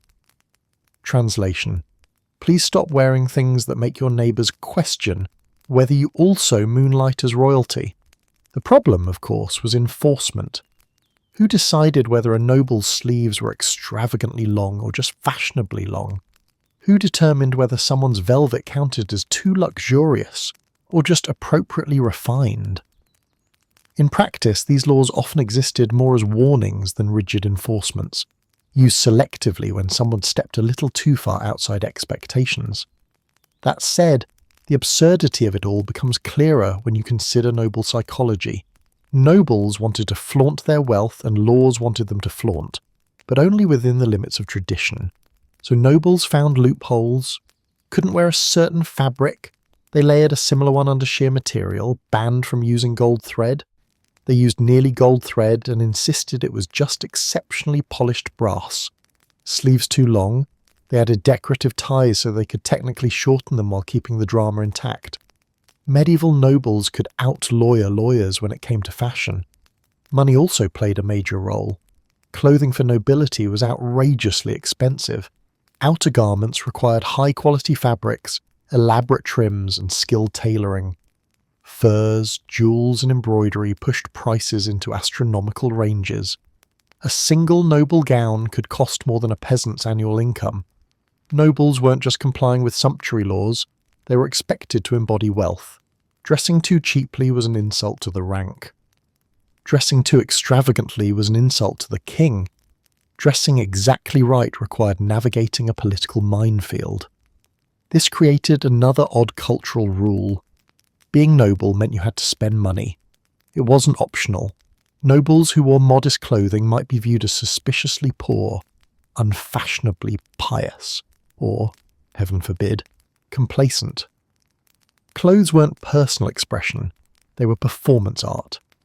A noble attending court in an unremarkable outfit had effectively shown up without speaking the language. Even the act of getting dressed could take on ceremonial importance. Layers of fine fabric, fitted tailoring, and careful accessorizing transformed noble dressing into an event. Clothing was both shield and weapon, protecting status, projecting power, and signaling alliances. A single outfit could imply wealth, virtue, political loyalty, family pride, or even disdain for a rival household. Ultimately, the absurdity of sumptuary laws revealed the deeper truth. Medieval society was terrified of visual ambiguity. If clothing blurred the lines of class, then the world felt unstable. Fashion became a complicated code, and nobles were expected to read and obey that code through every hem, trim and sleeve. But nobles being nobles, they didn't obey quietly. They pushed boundaries, found loopholes, broke rules subtly, and occasionally went full rebellion with a gown so outrageous that lawmakers had to gather again to write a new rule. If medieval society was a giant social pyramid, the royal court was its glittering, chaotic peak. A world where fabric shimmered brighter, sleeves expanded wider, jewels multiplied aggressively, and fashion itself turned into a competitive sport. Court fashion wasn't about dressing well. It was about dressing strategically, visibly, and sometimes dangerously, in ways that declared, "I am important, wealthy, sophisticated, and fully prepared to trip over my own garment if it means outsparkling you." The court was the medieval red carpet before red carpets existed, except with fewer paparazzi and more political consequences. In this rarefied world, clothing was language, loud, expensive, and highly curated. Courtiers didn't just get dressed, they performed. The first thing you noticed upon entering a royal hall wasn't the carved pillars or the tapestries, it was the clothing. A feast or gathering looked like a tidal wave of colour, shine, and movement. Silk gowns glided, velvet cloaks swept behind their owners, gold threads caught candlelight, and jewels sparkled with such persistence you had to blink regularly to avoid being hypnotized. Each outfit was a declaration of rank, ambition, and affiliations. You didn't simply look at someone's clothes, you read them like a resume. Seasonal fashion played a huge role because court clothing shifted with the weather and with court politics. Winter meant rich, heavy garments lined with fur and trimmed with thick braids or metallic accents. These clothes didn't just keep courtiers warm, they emphasized opulence. A winter court gathering felt like being inside a luxurious snow globe filled with fur capes and deep jewel-toned fabrics that swallowed torchlight. Deep reds, dark blues, greens, and blacks dominated winter palettes, adding a sense of weight and gravitas. Summer brought a different kind of spectacle. Lighter fabrics floated across the hall, creating a gentle breeze of silk, fine linen, and gauzy overlays. Pastel colours stepped forward, soft blues, delicate pinks, pale golds, alongside embroidery so fine it might have taken months to complete. Sleeves became lighter, hems shorter, necklines more open, and fabrics designed to let air circulate around bodies that spent hours packed into overheated halls full of gossip, politics, and unventilated tension. But no matter the season, court fashion followed one iron rule. You had to be seen. Better yet, you had to be remembered. A courtier disappearing into the crowd was like a modern influencer showing up without a camera. It defeated the entire purpose of being there. Every outfit had a mission: attract attention, demonstrate finesse, show wealth without insulting the monarch by outshining them too aggressively, and impress all the right people while intimidating the wrong ones. Court events turned clothing into competition. People didn't simply dress to delight themselves. They dressed to outdo one another. Subtlety was a word rarely invited to the party. Sleeves grew, draped, fluttered and widened to such extremes that navigating a feast table became a strategic test of spatial awareness. Bodices became canvases for elaborate embroidery, pearls and decorative stitching. Cloaks trailed meters behind their wearers, sweeping floors, stairs, and occasionally unsuspecting pets. Accessories joined the battlefield too. Belts inlaid with gemstones, brooches shaped like mythical beasts, intricate hair ornaments, and metal girdles all served one purpose: escalate the spectacle. Even footwear, normally forgotten under layers of fabric, had its own little fashion moment. Embellished slippers peeked out when a gown shifted just enough, offering a glimpse of wealth hidden like a strategically placed highlight. But fashion was not only about beauty, it was a weapon in court politic. An outfit too dull suggested fading influence. One too bold hinted at ambition that might make rivals nervous. Wearing colours strongly associated with allies or faction helped declare political alignment without saying a word. Wearing colours associated with rivals was a declaration of defiance. A poorly timed outfit could create scandal. A brilliantly timed one could secure a marriage proposal, a promotion, or a royal favour. Courts were arenas, and fashion was part of the fight. The pressure to impress created an entire industry of tailors, embroiderers, dyers, jewellers, furriers, and cloth merchants, all working to meet the demands of noble wardrobes. The cost of maintaining appearances at court was so staggering that many families quietly went into debt trying to keep pace. But leaving court, disappearing from those circles of power, was unthinkable. Better to risk your purse than your status. And yet, for all the competition and extravagance, navigating court fashion wasn't merely about spending money. It required strategy. You had to wear the right amount of luxury at the right moments. Arriving in a simple gown to a formal gathering could imply disrespect. Arriving overdressed to a modest occasion could suggest arrogance, or worse, incompetence. Dressing improperly for mourning periods, scandalous. Dressing improperly for celebrations, disastrous. Court culture thrived on appearances, and appearances depended on the artistry of garments, how they moved, shimmered, fitted, and transformed the wearer. The nobles understood something profound. Clothing wasn't decoration. It was part of their identity, their currency, their diplomacy, and their performance. When they stepped into a hall filled with music and candlelight, they became their outfits, walking embodiments of style, status, and story. Perhaps the most charming or infuriating part of all this was the simple truth. Every courtier was one misstep away from falling over. Whether it was oversized sleeves, long trains, slippery floors, or embellished shoes with questionable traction, court fashion carried a constant risk of spectacular mishap. But falling didn't stop anyone. If anything, it proved how committed they were to the aesthetic. Because in the medieval court, the goal was clear: be brilliant, be noticeable, be magnificent. And if you toppled over while doing it, well, you'd be remembered even more. In a world where fashion often aimed for drama, glitter, and sleeves capable of sweeping objects off tables, religious clothing moved in the opposite direction. Here, clothing wasn't about attracting attention. It was about directing it away. Clerics, monks, and nuns dressed not for flair, but for purpose, symbol, and humility. Yet in its own quiet way, religious clothing shaped the medieval aesthetic more than many realize.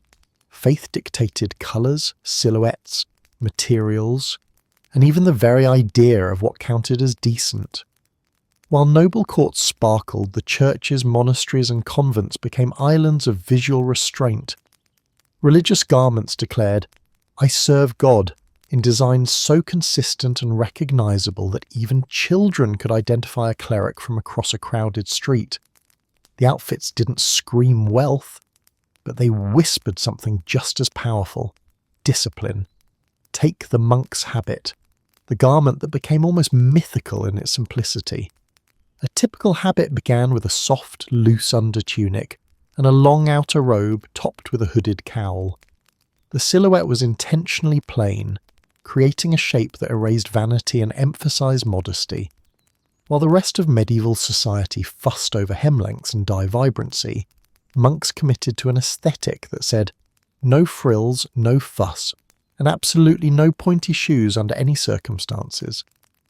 Their clothing had one mission: remove tushkan distrakorn. The colour of the habit told a story too. Benedictine monks wore black, symbolising humility and renunciation of worldly pleasures. Their dark silhouettes stood out starkly against the lighter tones common in rural landscapes, making them highly recognisable as figures of spiritual authority. Cistercians, meanwhile, wore undyed wool in shades of cream or pale beige, embracing a raw, natural aesthetic that reflected their commitment to simplicity. Franciscans donned coarse brown fabric, a deliberate rejection of rich dyes and fine weaves. Every order codified their habits, creating uniforms that spoke without words. None shared this devotion to uniformity. Their habits consisted of a tunic, a veil, a wimple or coif, and sometimes a scapular, an apron-like overpiece. The emphasis was always on modesty. Hair was entirely covered, not for beauty but for humility. Jewellery was banned. Silhouettes were loose, fabrics were sturdy. The goal wasn't to erase individuality. It was to remove what medieval society considered dangerous distractions: vanity, luxury, and physical display. Even colour carried weight. While many nuns wore black, others wore white, grey, or brown, depending on their order and its philosophy. The colours created visual communities, groups whose clothing declared their shared vows and purpose. In a world where colour normally signalled wealth or status, religious clothing stripped those meanings away and replaced them with moral significance. Clerics, priests, bishops, abbots occupied a different visual category because their public roles demanded garments that communicated authority. Their liturgical vestments were designed not for everyday wear, but for ceremonies, turning the church altar into a stage where symbolism mattered deeply. These garments weren't flashy in the courtly sense, but they were rich in meaning. Priests wore albs, long white linen robes symbolising purity. Over these, they donned chasubles, stoles and maniples in colours that changed with the liturgical calendar. Purple meant penitence. Green represented ordinary time and spiritual growth. Red symbolised the Holy Spirit or martyrdom. White stood for celebration. Gold and elaborate embroidery sometimes appeared on major feast days, not for ego, but to honour the sacredness of the ritual. Bishops wore mitres, tall pointed hats that conveyed spiritual leadership rather than fashion bravado. These hats weren't hennins or flamboyant court caps, they were symbols of responsibility. Even the crozier, an ornate staff shaped like a shepherd's crook, served as both spiritual symbol and visual cue, identifying the bishop as a shepherd of his flock. The clothing was ceremonial, yes, but its drama came from meaning, not vanity. Why did religious clothing matter so much? Because the church wasn't just a spiritual institution, it was a cultural force that shaped ideas of morality, gender roles and aesthetic boundaries. Modesty in clothing became a moral expectation not only for the clergy but for lay people too. Sermons criticised vanity and extravagance. Religious leaders condemned garments that revealed too much, sparkled too brightly, or cost too much. Fashion became a subject of moral debate, shaping what people believed was virtuous attire. Monastic influence even extended into colour symbolism outside the church. The association of black with seriousness and discipline, or white with purity, emerged, in part from the garments worn by religious communities. These cultural cues eventually bled into secular fashion, influencing what people chose for mourning, celebration, or formal events. Even the physical design of religious garments influenced broader society. The loose drape of habits inspired silhouettes in secular clothes. The idea of covering hair as a sign of modesty echoed through expectations for women across Europe. Clothing became a boundary marker between the sacred and the worldly, and medieval people took that distinction seriously. But religious clothing wasn't immune to practical concerns. Monks and nuns lived hard-working lives, tending gardens, copying manuscripts, washing linens, cooking meals, and maintaining buildings.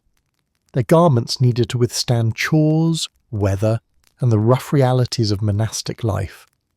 Habits had to be warm in winter, breathable in summer, and repairable year-round. Function and faith were intertwined. The simplicity itself became a symbol. When a monk walked through a village in his habit, he wasn't just a man in plain clothes. He was a reminder of spiritual order, someone who chose a life without courtly luxury or fashionable vanity. When a nun appeared in a procession, her veil and tunic formed an instant visual statement about devotion and restraint. Clothing became a quiet sermon. And that was the essence of religious attire in the Middle Ages. Garments as spiritual messaging. Silhouettes weren't designed to flatter. Colours weren't chosen to dazzle. Fabrics weren't tailored to impress. Everything served meaning. Everything reflected purpose too. And in a society where nearly every other sphere used clothing to compete, differentiate, or display wealth, religious fashion stood apart as a uniform of values. In medieval towns, you didn't need to guess what someone did for a living. Their clothing announced it before they even opened their mouths. Bakers, masons, scribes, midwives, tanners, blacksmiths, brewers, each profession shaped the garments its workers wore, turning clothing into a silent resume stitched in wool, linen, and stains that no amount of scrubbing could defeat. Medieval people lived in a world where your job didn't just influence your clothing, your job wore you. Occupational clothing began with practicality. Every craft came with hazards, messes, tools, and tasks that demanded specific types of protection. The result? Outfits that had less to do with aesthetic appeal and more to do with, can this handle the chaos I'm about to endure today? Fashion here wasn't decorative. It was survival. Take bakers. They lived in constant clouds of flour that drifted through their shops like snowfall. Bakers' tunics and aprons were usually pale or undyed, because darker fabrics became unrecognizable within an hour. The flour settled into every fold, seam, and hair, coating bakers in a fine, dusty glow. Medieval people didn't need signs above shop doors. They just followed the trail of white footprints. Bakers wore thick aprons to protect themselves from oven heat and to wipe hands on, a habit that left visible streaks of dough that hardened into medieval armour. Their sleeves were often rolled up or narrow to avoid dipping into batter or brushing against hot surfaces. If someone walked by covered in flour from head to toe, people didn't think, "Oh no, a terrible accident." They thought, "Bread's ready." Masons and stoneworkers lived in an entirely different environment, one defined by grit, dust, heavy materials, and tools with questionable intentions. Their clothing needed durability above all. Thick wool or sturdy linen tunics protected their bodies from the abrasion of stone chips and debris. They wore leather aprons, gloves when possible, and hoods or caps to keep dust out of their hair. Their garments were often reinforced to elbows and knees because those joints made frequent contact with building surfaces. People recognized masons by their permanently dusted clothing, their worn boots, and the chalky streaks that marked them as the quiet architects of stone-known cities. Then there were scribes, whose work demanded far less brute force but infinitely more precision. A scribe's clothing was clean, restrained, and designed to avoid disaster. Sleeves mattered. Long, trailing sleeves were a death sentence for wet ink. Most scribes wore fitted or tied-back sleeves, aprons made of soft linen, and sometimes protective shoulder cloths to keep ink stains off their tunics. Their outfits were tidy, but not luxurious. They didn't deal with fire or stone. They dealt with ink bottles that had the power to ruin an entire week's labour with a single spill. A scribe's clothes smelled faintly of parchment, lamp oil, and frustration. midwives occupied yet another sartorial world. Their clothing needed mobility, warmth, and the ability to withstand unpredictable situations, even by medieval standards. Their gowns were practical and often darker in tone to conceal stains. Their sleeves were narrow or tied up for mobility. They carried belts with pouches holding herbs, cloths, and tools. A midwife's clothing wasn't ceremonial. It was functional, built for long hours, cold nights, emergency travel, and quick movement in cramped homes. Their garments became symbols of trust. When a woman in labour saw a figure appear in a doorway wearing a simple gown, a sturdy cloak, and a pouch that jingled with instruments, she knew help had arrived. Blacksmiths, naturally, occupied the upper tier of clothing that wants desperately to catch fire. They wore heavy leather aprons, thick woolen tunics, and protective gloves when available. Sparks flew constantly in smithies, making loose sleeves a hazard. Their clothes bore the marks of soot, metal filings, and scorch marks from fires that roared hotter than any kitchen hearth. A blacksmith's garments told a story even from afar, darkened from smoke, toughened by heat, and carrying the faint aroma of iron and burnt air. Tanners, workers who processed animal hides, took occupational clothing to the extreme. Tanning involved soaking hides in vats filled with substances the modern nose does not deserve to experience. Their garments were old, heavily patched, and so infused with odours that even dogs hesitated to get too close. People always knew a tanner was coming, not by sight but by smell. Their clothing was functional and rudimentary, chosen for durability and not for public gatherings. Even in markets, tanners stood slightly apart, respected for their work but avoided for olfactory reasons. Guilds played a pivotal role in shaping occupational dress. Members of a guild often wore specific colours or badges to identify their trade, especially during festivals or processions. A carpenter might wear a badge shaped like a hammer. A weaver might display a shuttle. These markers weren't merely decorative, they represented pride, identity, and the collective strength of their craft. Guild processions turned the streets into parades of professional identity, each group marching in outfits that reflected centuries of tradition. And while most occupational clothing focused on practicality, some trades had visual flair baked into their identity. Minstrels and entertainers wore bright colours, mismatched fabrics, and exaggerated shapes. Their clothing had to signal energy and creativity, an invitation for crowds to watch and listen. Their outfits stood in sharp contrast to the sober garments of clerics or the earth-toned clothes of farmers. If you saw someone wearing patterns so bold they nearly started a fight with your eyes, you were looking at an entertainer. Occupational clothing mattered deeply because it was honest. It told the truth of a person's life, the labour they endured, the skills they mastered, the hazards they faced daily.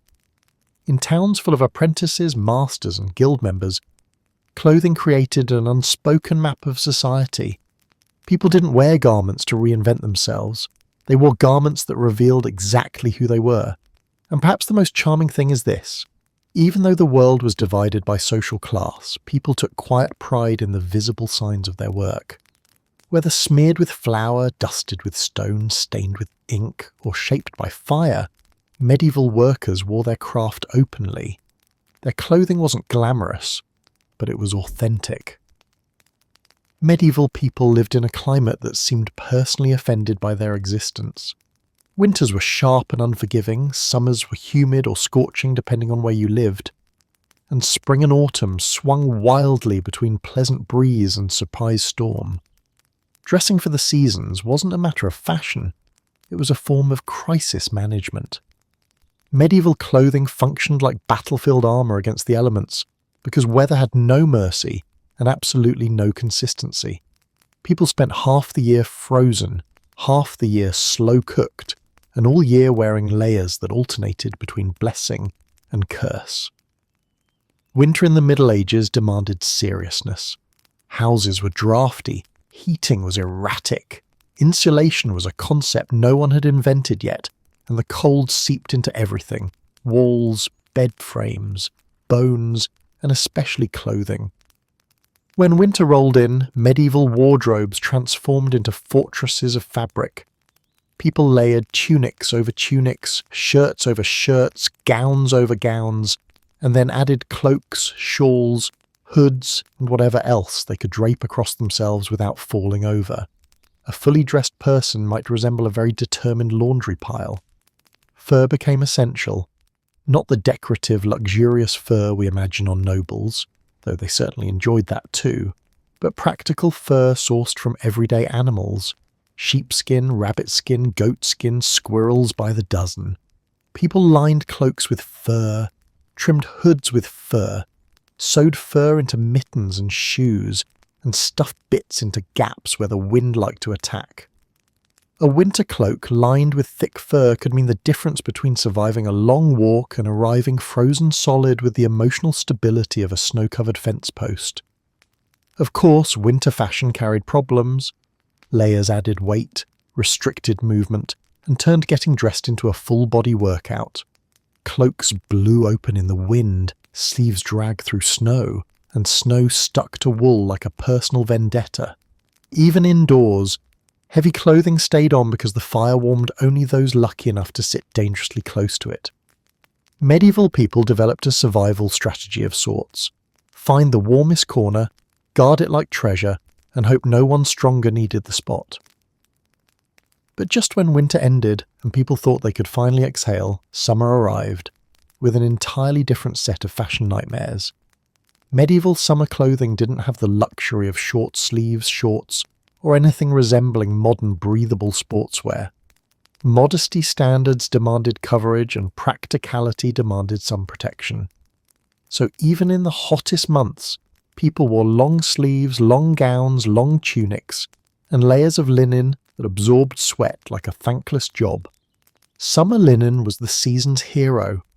Though heavier than modern fabric, it breathed enough to prevent total overheating. People switched to lighter colours, whites, pale creams, soft blues, because darker shades attracted heat and misery. Surcoats and overgowns got thinner. Cloaks disappeared entirely unless travelling at dawn or dusk. Hats and veils became essential not for style but survival. Shade was something you wore. Still, no amount of linen could fully save you.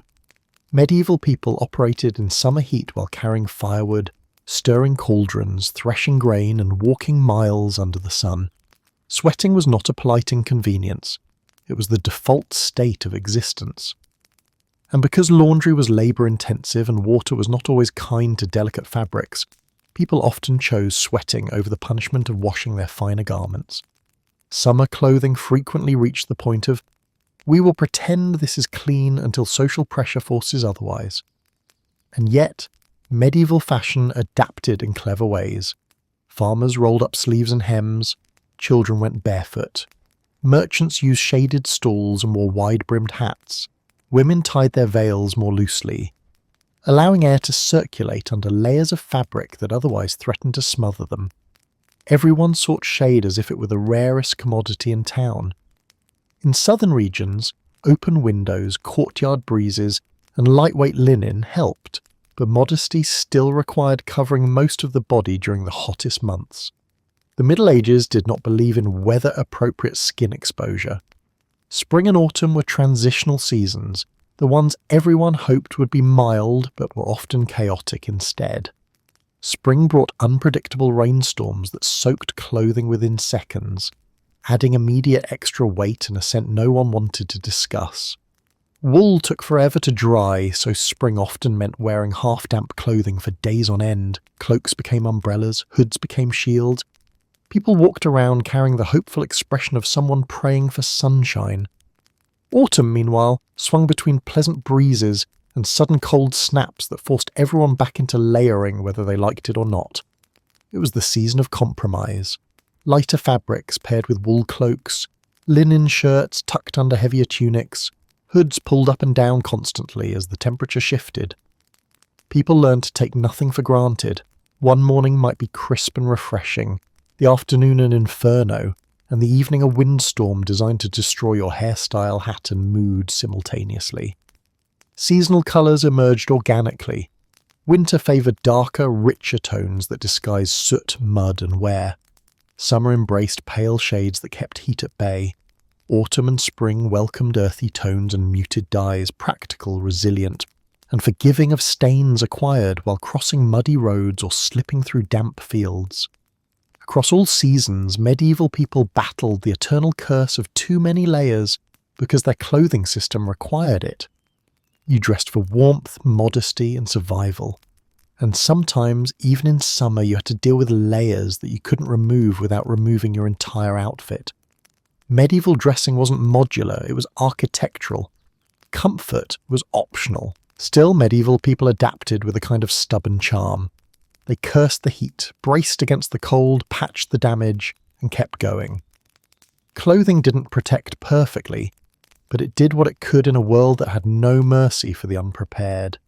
Medieval clothing looked simple from a distance. Long tunics, flowing gowns, cloaks draped over shoulders, but take one step closer and you'd discover a secret truth.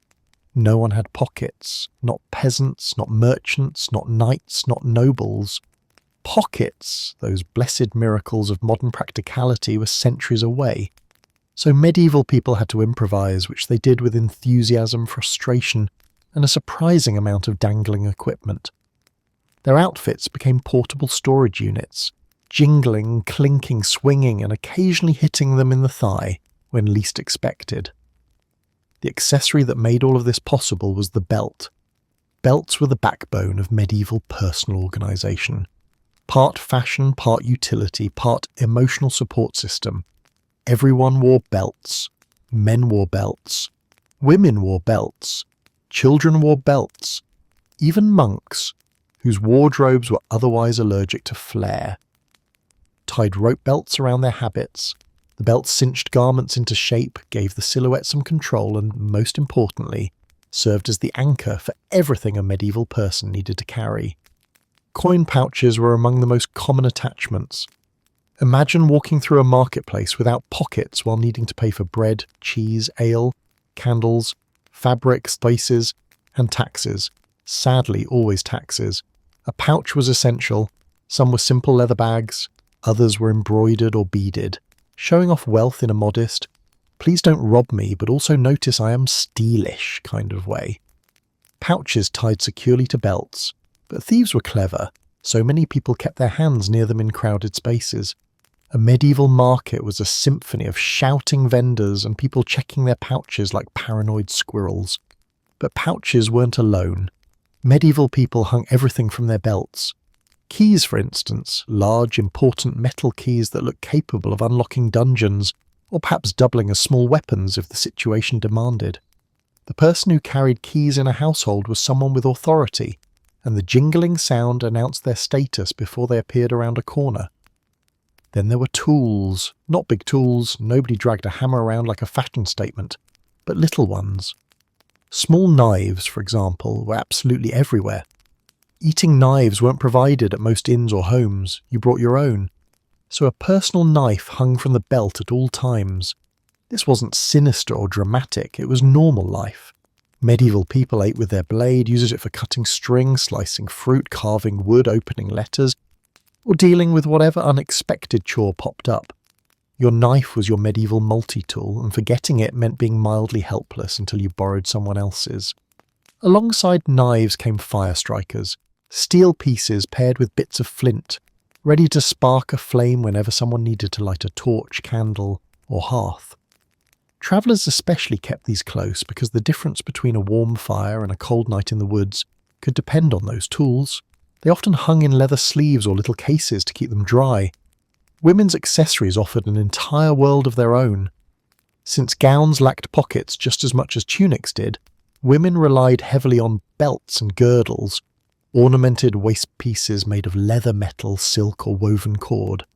From these they hung not just pouches but household items, scissors, small sewing kits, keys, needle cases, rosaries, and occasionally charms meant to protect against bad luck or illness. A medieval woman's belt was both her toolbox and her portable storage. Rosaries and prayer beads became common among both genders. These strings of beads weren't purely spiritual. They also served as something to hold during long hours of waiting, watching, or walking. They offered comfort, structure, and a sense of identity. In some regions, they became so visually distinctive that you could identify someone's community or order by the style of their beads. Scent bags, tiny pouches filled with herbs, also hung from belts. Medieval streets didn't always smell delightful, so wearing a little cloud of rosemary, lavender, sage, or dried flowers was both practical and polite. These sachets could also serve symbolic meanings, or act as small remedies for headaches or nerves. If someone walked by with a faint herbal fragrance, it meant they were prepared for the smells of life, or trying very hard to cope with them. Travellers added even more layers of accessories. They wore drinking horns on straps, small flasks, spoon cases, whetstones, and sometimes charms tied to belts for protection on the road. Every dangling object had a purpose, and every purpose kept a traveller alive, fed, or oriented. The wealthy, of course, turned accessories into statements. Their belts sparkled with metalwork, their pouches were embroidered with silk and pearls, and that their girdles became jewellery in their own right. A noble belt might be worth more than a peasant's entire wardrobe. Some took the opportunity to display small decorative daggers, more symbolic than functional, metal mirrors, ornate comb cases, and enamel badges that signalled allegiance to kings, saints, or fashionable ideals. And then we reach the stranger side of medieval accessorizing, pilgrimage badges. These small metal badges, purchased at holy sites, hung from belts and clothing. They announced where someone had travelled and what relics they'd visited. They were the medieval equivalent of stickers on a well-travelled suitcase. Part brag, part memory, part proof of devotion. But the constant downside of medieval accessories was simple. They swung. Every step made something jingle, knock, or shift. A person might walk down a street sounding like a polite but persistent wind chime. Too many objects made belts heavy. And certain accessories, especially knives, could smack annoyingly against one's thigh during a brisk walk. Medieval life didn't believe in silence, yet these items were essential. Accessories filled the gap that pockets eventually solved. They kept tools accessible, money safe, clothing functional, and identities visible. A medieval outfit without accessories looked unfinished, almost suspiciously empty. With them, it became complete, practical, and deeply expressive of the wearer's place in the world. If medieval clothing was the canvas, jewellery was the broadcast system. Tiny, glittering announcements that told everyone exactly who you were before you even said a word. Rings, brooches, necklaces, badges, pendants, clasps, beads, and gemstones all played critical roles in medieval social life. Jewellery didn't just decorate the body, it communicated wealth, piety, marital status, politics, alliances, and personality. In a world without Instagram, LinkedIn, or business cards, jewellery became medieval Wi-Fi, silently transmitting your identity to anyone within visual range. The most universal form of medieval jewellery was the ring. Rings appeared on every social level, from peasants, rare but possible, to the highest nobility, practically mandatory. They came in metal varieties from simple bronze bands to elaborate gold pieces set with gemstones imported from distant lands. Rings functioned as declarations. A signet ring marked authority, a wedding ring marked commitment, a gemstone ring marked wealth, and a ring with engraved saints shouted, "I'm pious enough to accessorize with divine approval." Some rings even held tiny compartments for relics or herbs, making them part jewellery, part talisman, part portable spiritual insurance plan. For nobles, rings often carried coats of arms or family symbols. A single glance at a person's hand could reveal their lineage, loyalties, or political inclinations. Signet rings especially acted as legal signatures. Pressing a carved symbol into wax-sealed letters secured agreements and proved authenticity. Losing one was both a nightmare and a security breach. But rings were only the beginning. Brooches were the unsung heroes of medieval clothing, functional, stylish, and absolutely everywhere. Before buttons became widespread, brooches held garments together. Cloaks, mantles, veils, tunics, and layers of fabric all relied on brooches to stay closed. These pieces varied from modest pins to large, elaborate fibulae that looked like miniature sculptures.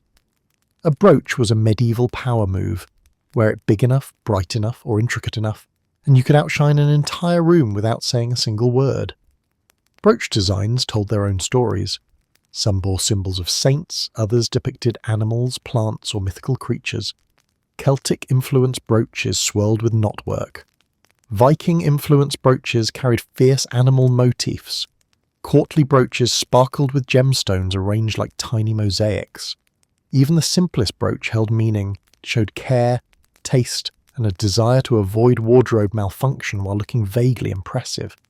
Necklaces carried deeper emotional and symbolic weight. They ranged from strings of simple beads worn by everyday folk to gilded chains draped elegantly over silk gowns. Wealthy women often wore elaborate chokers or long pendants, some adorned with the pearls, some with gemstones polished to catch even the faintest candlelight. A necklace's value wasn't just in the materials, it was in what it said. A gold chain whispered wealth, a cross pendant announced piety, a jewelled locket hinted at romance or lineage. Medieval romances loved describing necklaces because they were intimate and visible, tokens of love, loyalty, or seduction. Men wore necklaces too, especially in noble circles. Heavy chains signalled rank and trust. The thicker the chain, the more authority the wearer carried, sometimes literally. In some regions, a massive chain served as a badge of office. Wearing it showed the wearer held serious administrative or judicial authority, though it also probably gave them neck strain. Then came badges, perhaps the most socially revealing pieces of medieval jewellery.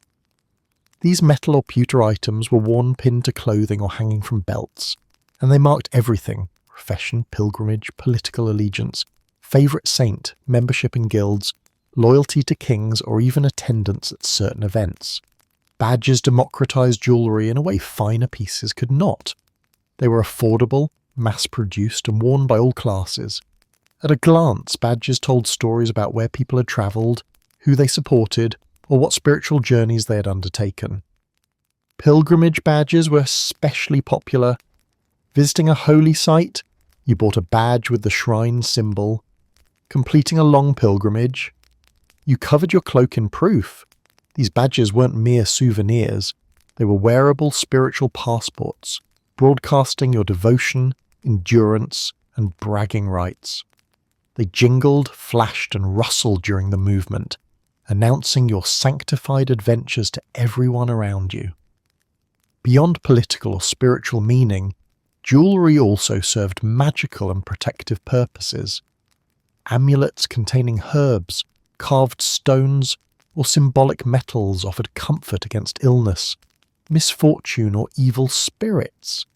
A pendant shaped like a cross or saint protected the wearer. A ring with engraved words created a shield against nightmares. Even beads, when chosen with intention, could act as protective charms. Jewellery, in this sense, became a bridge between the physical and supernatural realms, a constant companion against forces medieval people believed lurked everywhere. Colour mattered deeply in jewellery. Rubies suggested power and vitality. Emeralds signalled wealth and refinement. Sapphires hinted at loyalty and purity. Pearls meant elegance and divine favour. Metals carried symbolism too: gold for prestige, silver for clarity and truth, bronze for reliability. To medieval eyes, jewellery didn't sparkle randomly. It sparkled with meaning. Of course, noble and royal jewellery occupied an entirely different league. Crowns, circlets, jewelled belts, elaborate brooches the size of a child's hand. These pieces were symbols of political power as much as personal beauty. A noblewoman's jewellery could act as portable wealth, measurable and impressive.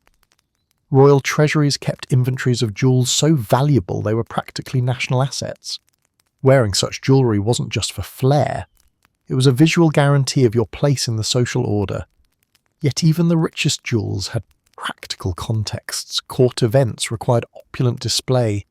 Weddings demanded specific types of jewellery as part of the ceremonial costume.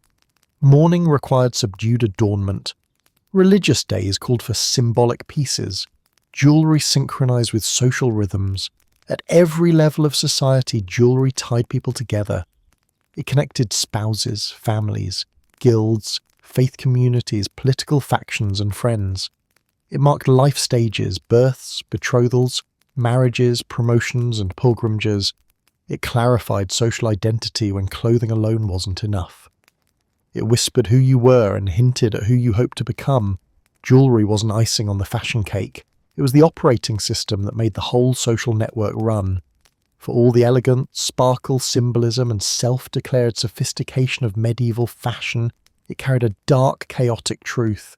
Medieval clothing was an accident waiting to happen, and happen it did, frequently, spectacularly, sometimes dangerously. If you've ever tripped on your own hem, snagged a sleeve on a doorknob or lost a button at an inconvenient moment, congratulations, you and your medieval ancestors share the same cursed legacy of clothing-related humiliation. Because before wardrobe malfunction became a phrase, it was simply life. One of the most common disasters came from trailing hems. Medieval gowns could be long, very long, because length equaled beauty and beauty equaled status, and status equaled the right to almost die every time you walked. Women especially glided around with fabric sweeping the ground in elegant arcs that said, "I am graceful," and tripping moments later in ways that said, "I am deeply, violently mistaken." Muddy roads added new layers of horror. Wet hems gained weight, tangling around ankles like vengeful animals. A single misstep could send someone sprawling across a hall, bread rolling one way, dignity rolling another. Hems weren't the only architectural hazards. Sleeves posed their own unique threats. Some medieval sleeves were so massive, so long, so elaborately draped that they behaved less like garments and more like unpredictable companions. They snagged on furniture. They dragged across rush-covered floors. They knocked over cups, candles, plates, ink pots, and occasionally small pets who didn't get out of the way fast enough. A noble woman gesturing enthusiastically with a trailing sleeve was less a conversationalist and more a localized natural disaster, and while sleeves wreaked havoc horizontally, the hennin, that tall cone-shaped tower beloved by noble women, brought vertical chaos. These delicate structures were the skyscrapers of medieval fashion, but skyscrapers need foundations, and hair alone was not always sufficient. Lean forward too far and the hennin tilted ominously. Turn your head quickly and the whole thing wobbled like a structural engineering project moments from the collapse. Some hennins were so tall they couldn't fit through low doorways without careful angling, which led to a surprising number of headpieces being dramatically knocked off by beams, arches, or overconfident entrances. Nothing shrank a room's awe faster than watching a noble woman duck gracefully through a doorway only for her hennin to remain behind, abandoned like a ceremonial traffic cone. Then came the wind. Medieval wind hated hennins, hated them with passion. A stiff breeze could catch the long veil trailing from the tip and whip it around like a rogue banner. Many a lady found herself battling her own headpiece in the courtyard, trying desperately to maintain composure while her veil attempted to strangle her, or wrap itself lovingly around her face like a clingy ghost. But perhaps the most notorious clothing hazard of the era came from lacing mishaps. Medieval outfits relied heavily on ties. Ties for sleeves, ties for bodices, ties for hose, ties for cloaks, ties for shoes. One wrong knot, one worn cord, or one overly enthusiastic tug could transform a perfectly respectable outfit into a public spectacle. Bodice laces snapped under tension. Hose ties loosened mid-walk. Cloaks came undone at the least convenient moment, usually during dramatic entrances or earnest conversations. Clothing wasn't just decorative, it was a fragile negotiation with gravity. Even men weren't safe. Their fitted hose, which clung heroically to the legs, depended on being tied properly to their brays. If anything went wrong with those ties, too loose, too tight, too old, too worn, there was a risk of hose beginning to sag like a dramatic resignation from the lower body. Picture a knight striding confidently into a hall, only to feel one stocking slowly sliding south. Dignity vanished instantly, and don't forget shoes. While we already explored pointy footwear in a previous chapter, now we confront how truly hazardous they could be. Those ridiculous elongated shoes, crackowes, had tips so long they sometimes required laces or chains to tie them to the wearer's knees, ensuring they didn't flap wildly. But when worn untied, often out of laziness or overconfidence, they became medieval banana peels. You could trip over your own shoes without even moving quickly.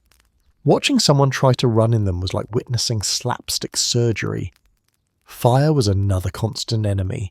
Cloaks, veils, long sleeves, loose dresses, everything wanted to catch on fire, and with every home, hall and inn lit by open flame, the danger was real. Clothing could brush against candles during a feast or dance too close to a hearth while someone was warming their hands. People learned to move with a certain cautious choreography indoors, always aware that one overly enthusiastic swing of fabric might produce unplanned fireworks.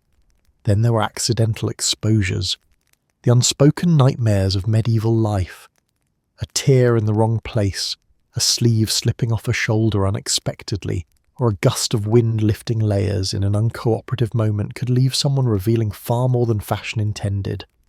Layers helped, but layers also moved unpredictably.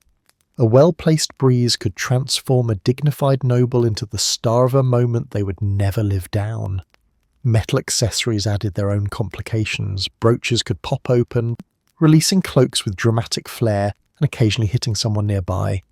Belts could loosen unexpectedly, especially when overloaded with tools and pouches, causing accessories to rain down like a small chaotic avalanche. Jewelry snagged on fabric, hair and other jewelry. Even rosaries had the tendency to swing out wildly and slap people during vigorous movement. And yet, for every disaster, medieval people persisted. They learned to laugh, adjust, brace themselves and carry on. They understood that fashion came with risks. If you wanted dramatic sleeves, towering hennins, sweeping cloaks, or clothing shaped by ribbons and lacing, you accepted the hazards with weary dignity. Medieval style might have been bold, expressive, symbolic, and beautiful, but it was also an unending obstacle course of tripping hazards, snag points, loose ties, and architectural headpieces. Clothing didn't just decorate the body, it challenged it. Every outfit was a test. Can you wear me without incident? Let's find out. Medieval people didn't need business cards, identificationless badges, or social media profiles. They didn't even need introductions. All they had to do was look at someone's clothes, and a whole biography unfolded.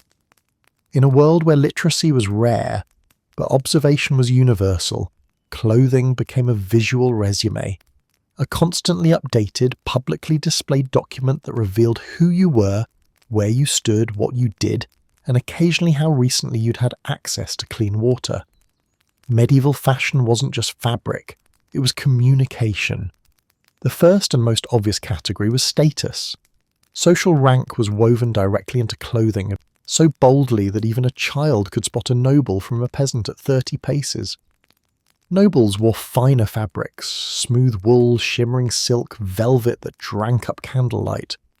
Their garments swirled, draped, and shone in ways that said, someone had to get paid handsomely to make this. Even in dim lighting, wealthy clothing broadcast wealth loudly. Rich dyes, detailed stitching, trim made from exotic materials, and silhouettes shaped by skilled tailoring. Everything from the quality of the hem to the brightness of the dye shouted status. Peasants? They communicated just as clearly, but the message was more like, I work for a living, and so does this tunic. Their clothing was made from coarser wool, simple linen, and whatever materials could endure sun, sweat, mud, and the occasional enthusiastic goat. The silhouettes were plainer, the colours muted. Even from a distance you could see practicality in every stitch. Wealth showed itself not just in fabric quality but in colour, one of the biggest visual indicators of social identity. Rich blues, deep reds, brilliant purples and glowing greens pointed unmistakably toward high social rank. Dyes that required exotic imports or complicated preparation methods appeared only on those who could afford the expense. Wearing bright, saturated colour was a bold statement. I have money, influence, and possibly a legal right to this shade. Meanwhile, the majority of people wore earthy, forgiving tones that matched daily life. Browns, greys, yellows, faded greens. Colours didn't just decorate the wearer, they categorised them. Clothing also announced birthplace and region. Different towns, counties, and kingdoms developed their own cuts, colours and accessory habits. A hood's shape and the style of a cloak clasp, embroidery patterns along a neckline, these regional quirks created instant familiarity or instant suspicion. Travellers were spotted easily. Outsiders carried their origins literally on their sleeves. A person walking into a market wearing the wrong style of cap could immediately mark themselves as not from here, inviting curiosity or caution. Then there was marital status, which medieval fashion advertised with surprising transparency. Women adopted veils, wimples, and head coverings once married, signalling their new roles and responsibilities. A single girl walking through a village often wore her hair differently, more loosely, more visibly. Married women kept their hair covered entirely. Rings, belts, and certain jewellery pieces also served as indicators. Clothing created a visual boundary between availability and inaccessibility. It wasn't subtle. It didn't need to be. Everyone understood the code. Men's marital status could be more understated, but it still showed, sometimes in the type of belt, sometimes in the style of hat, occasionally in the quality of clothing reflecting new financial stability. A newly married man might dress just slightly better, subtly announcing, "I now have a household, responsibilities and access to nicer laundry habits." Trade and occupation added another layer to the code. As explored earlier through guild clothing, professions shaped garments so distinctly that one glance told you who built your house, brewed your beer, or wrote your documents. But beyond tools and aprons, clothing revealed professional identity through colour associations, cut, and even posture. Merchants dressed respectably, aiming for trustworthiness without flaunting wealth so boldly that customers felt intimidated.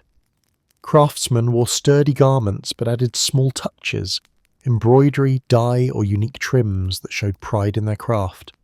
Physicians and scholars leaned toward layered robes that signalled education and authority. Clothing was shorthand for competence. Then there were political and social alliances, which medieval fashion relayed with remarkable efficiency. Colours tied to factions, badges symbolising loyalty to kings or noble houses, tiny brooches depicting crests, and embroidered motifs referencing allegiances all operated like medieval political hashtags. A single symbol stitched onto a sleeve could spark camaraderie or confrontation.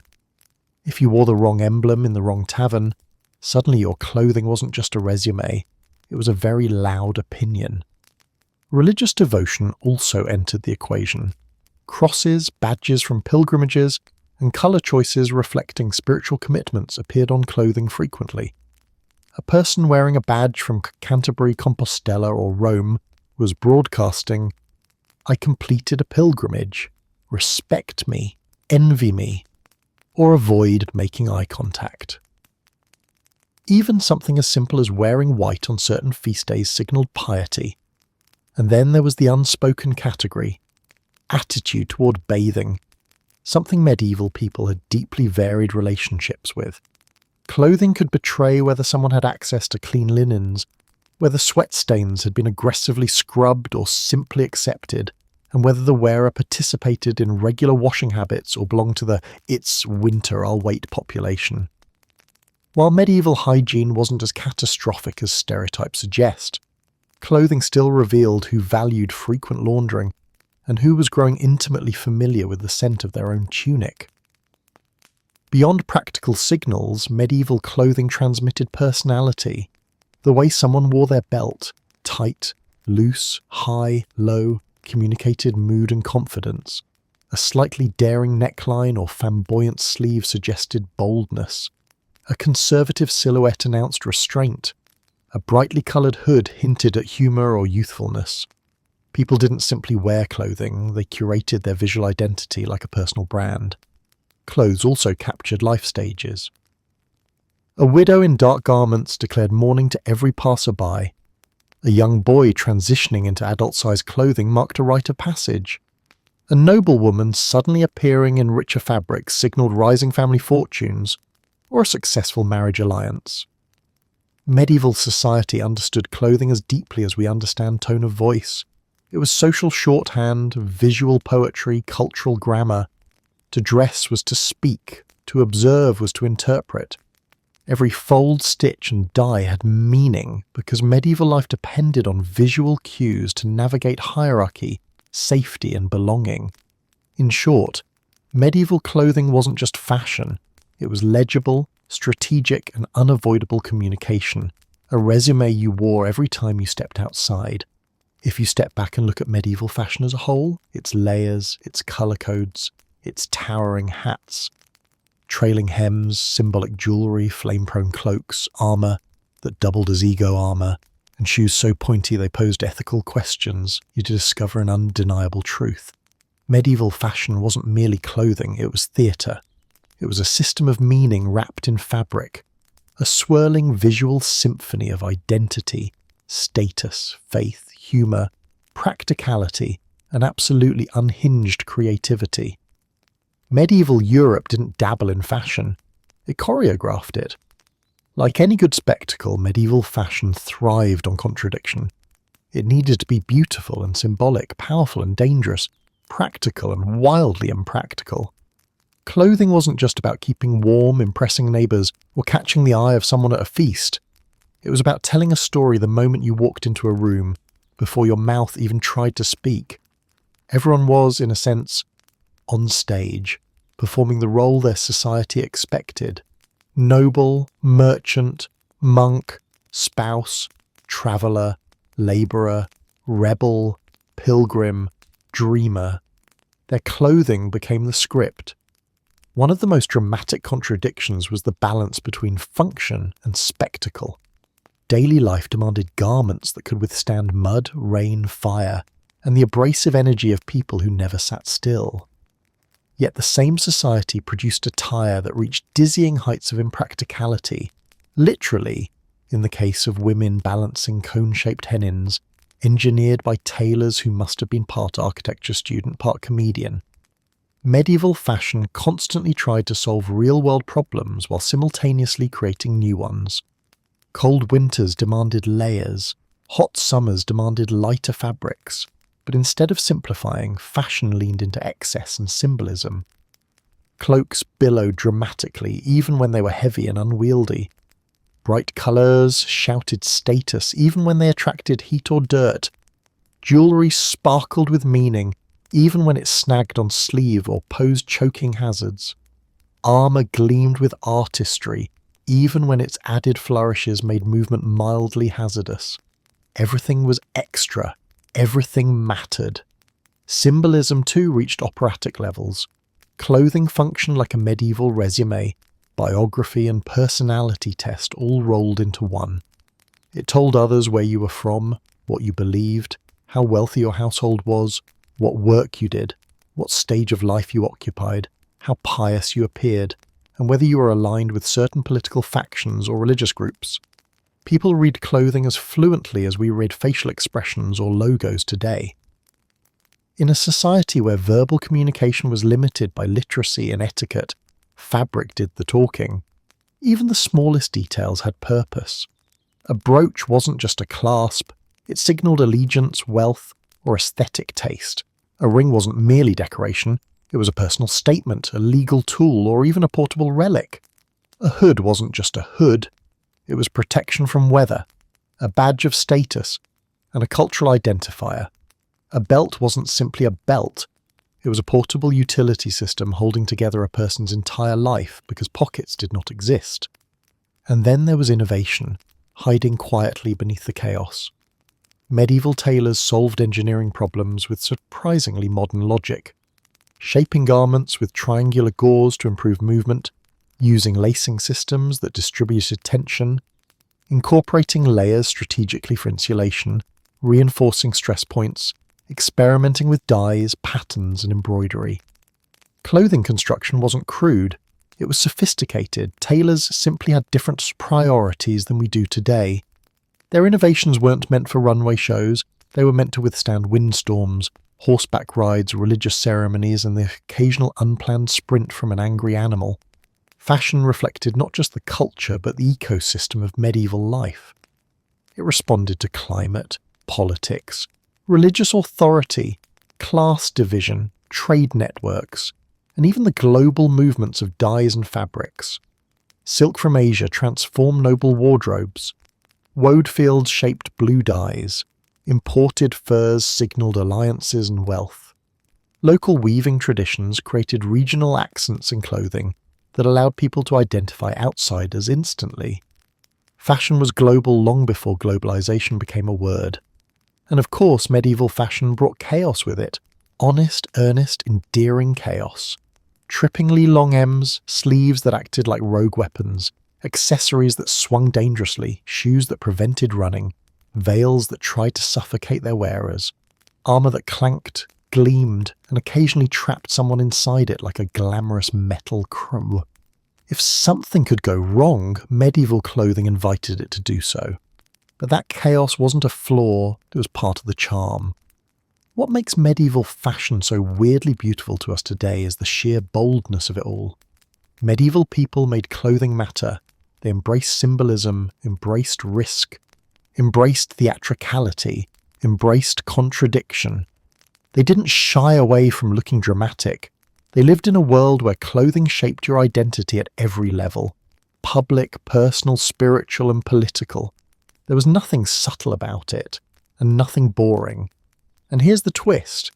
Modern fashion hasn't escaped medieval-level chaos at all.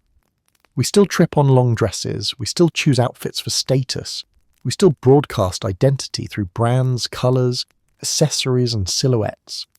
We still chase impractical trends, we still use clothing to project confidence, aspiration, humour and culture. We still battle heat, cold and the eternal fight between this looks amazing and this hurts to wear. Medieval fashion is closer to us than we think. The Middle Ages left us more than tapestries and cathedrals. It left us a lesson in how clothing can tell stories, dramatic, messy, complicated, beautiful stories. Fashion today still carries that torch. We're just using different fabrics, different symbols, and different excuses for wearing things our ancestors would immediately identify as highly questionable but deeply committed. Medieval fashion was many things. Symbolic, impractical, innovative, theatrical, hazardous, expressive, unforgettable, and above all it was human, created by people trying to live, impress, protect themselves, show who they were, and maybe feel a little fabulous doing it. In the end, medieval fashion wasn't just strange, it was a living language, a cultural mirror, and an art form. Chaotic, dramatic, and weirdly, wonderfully beautiful.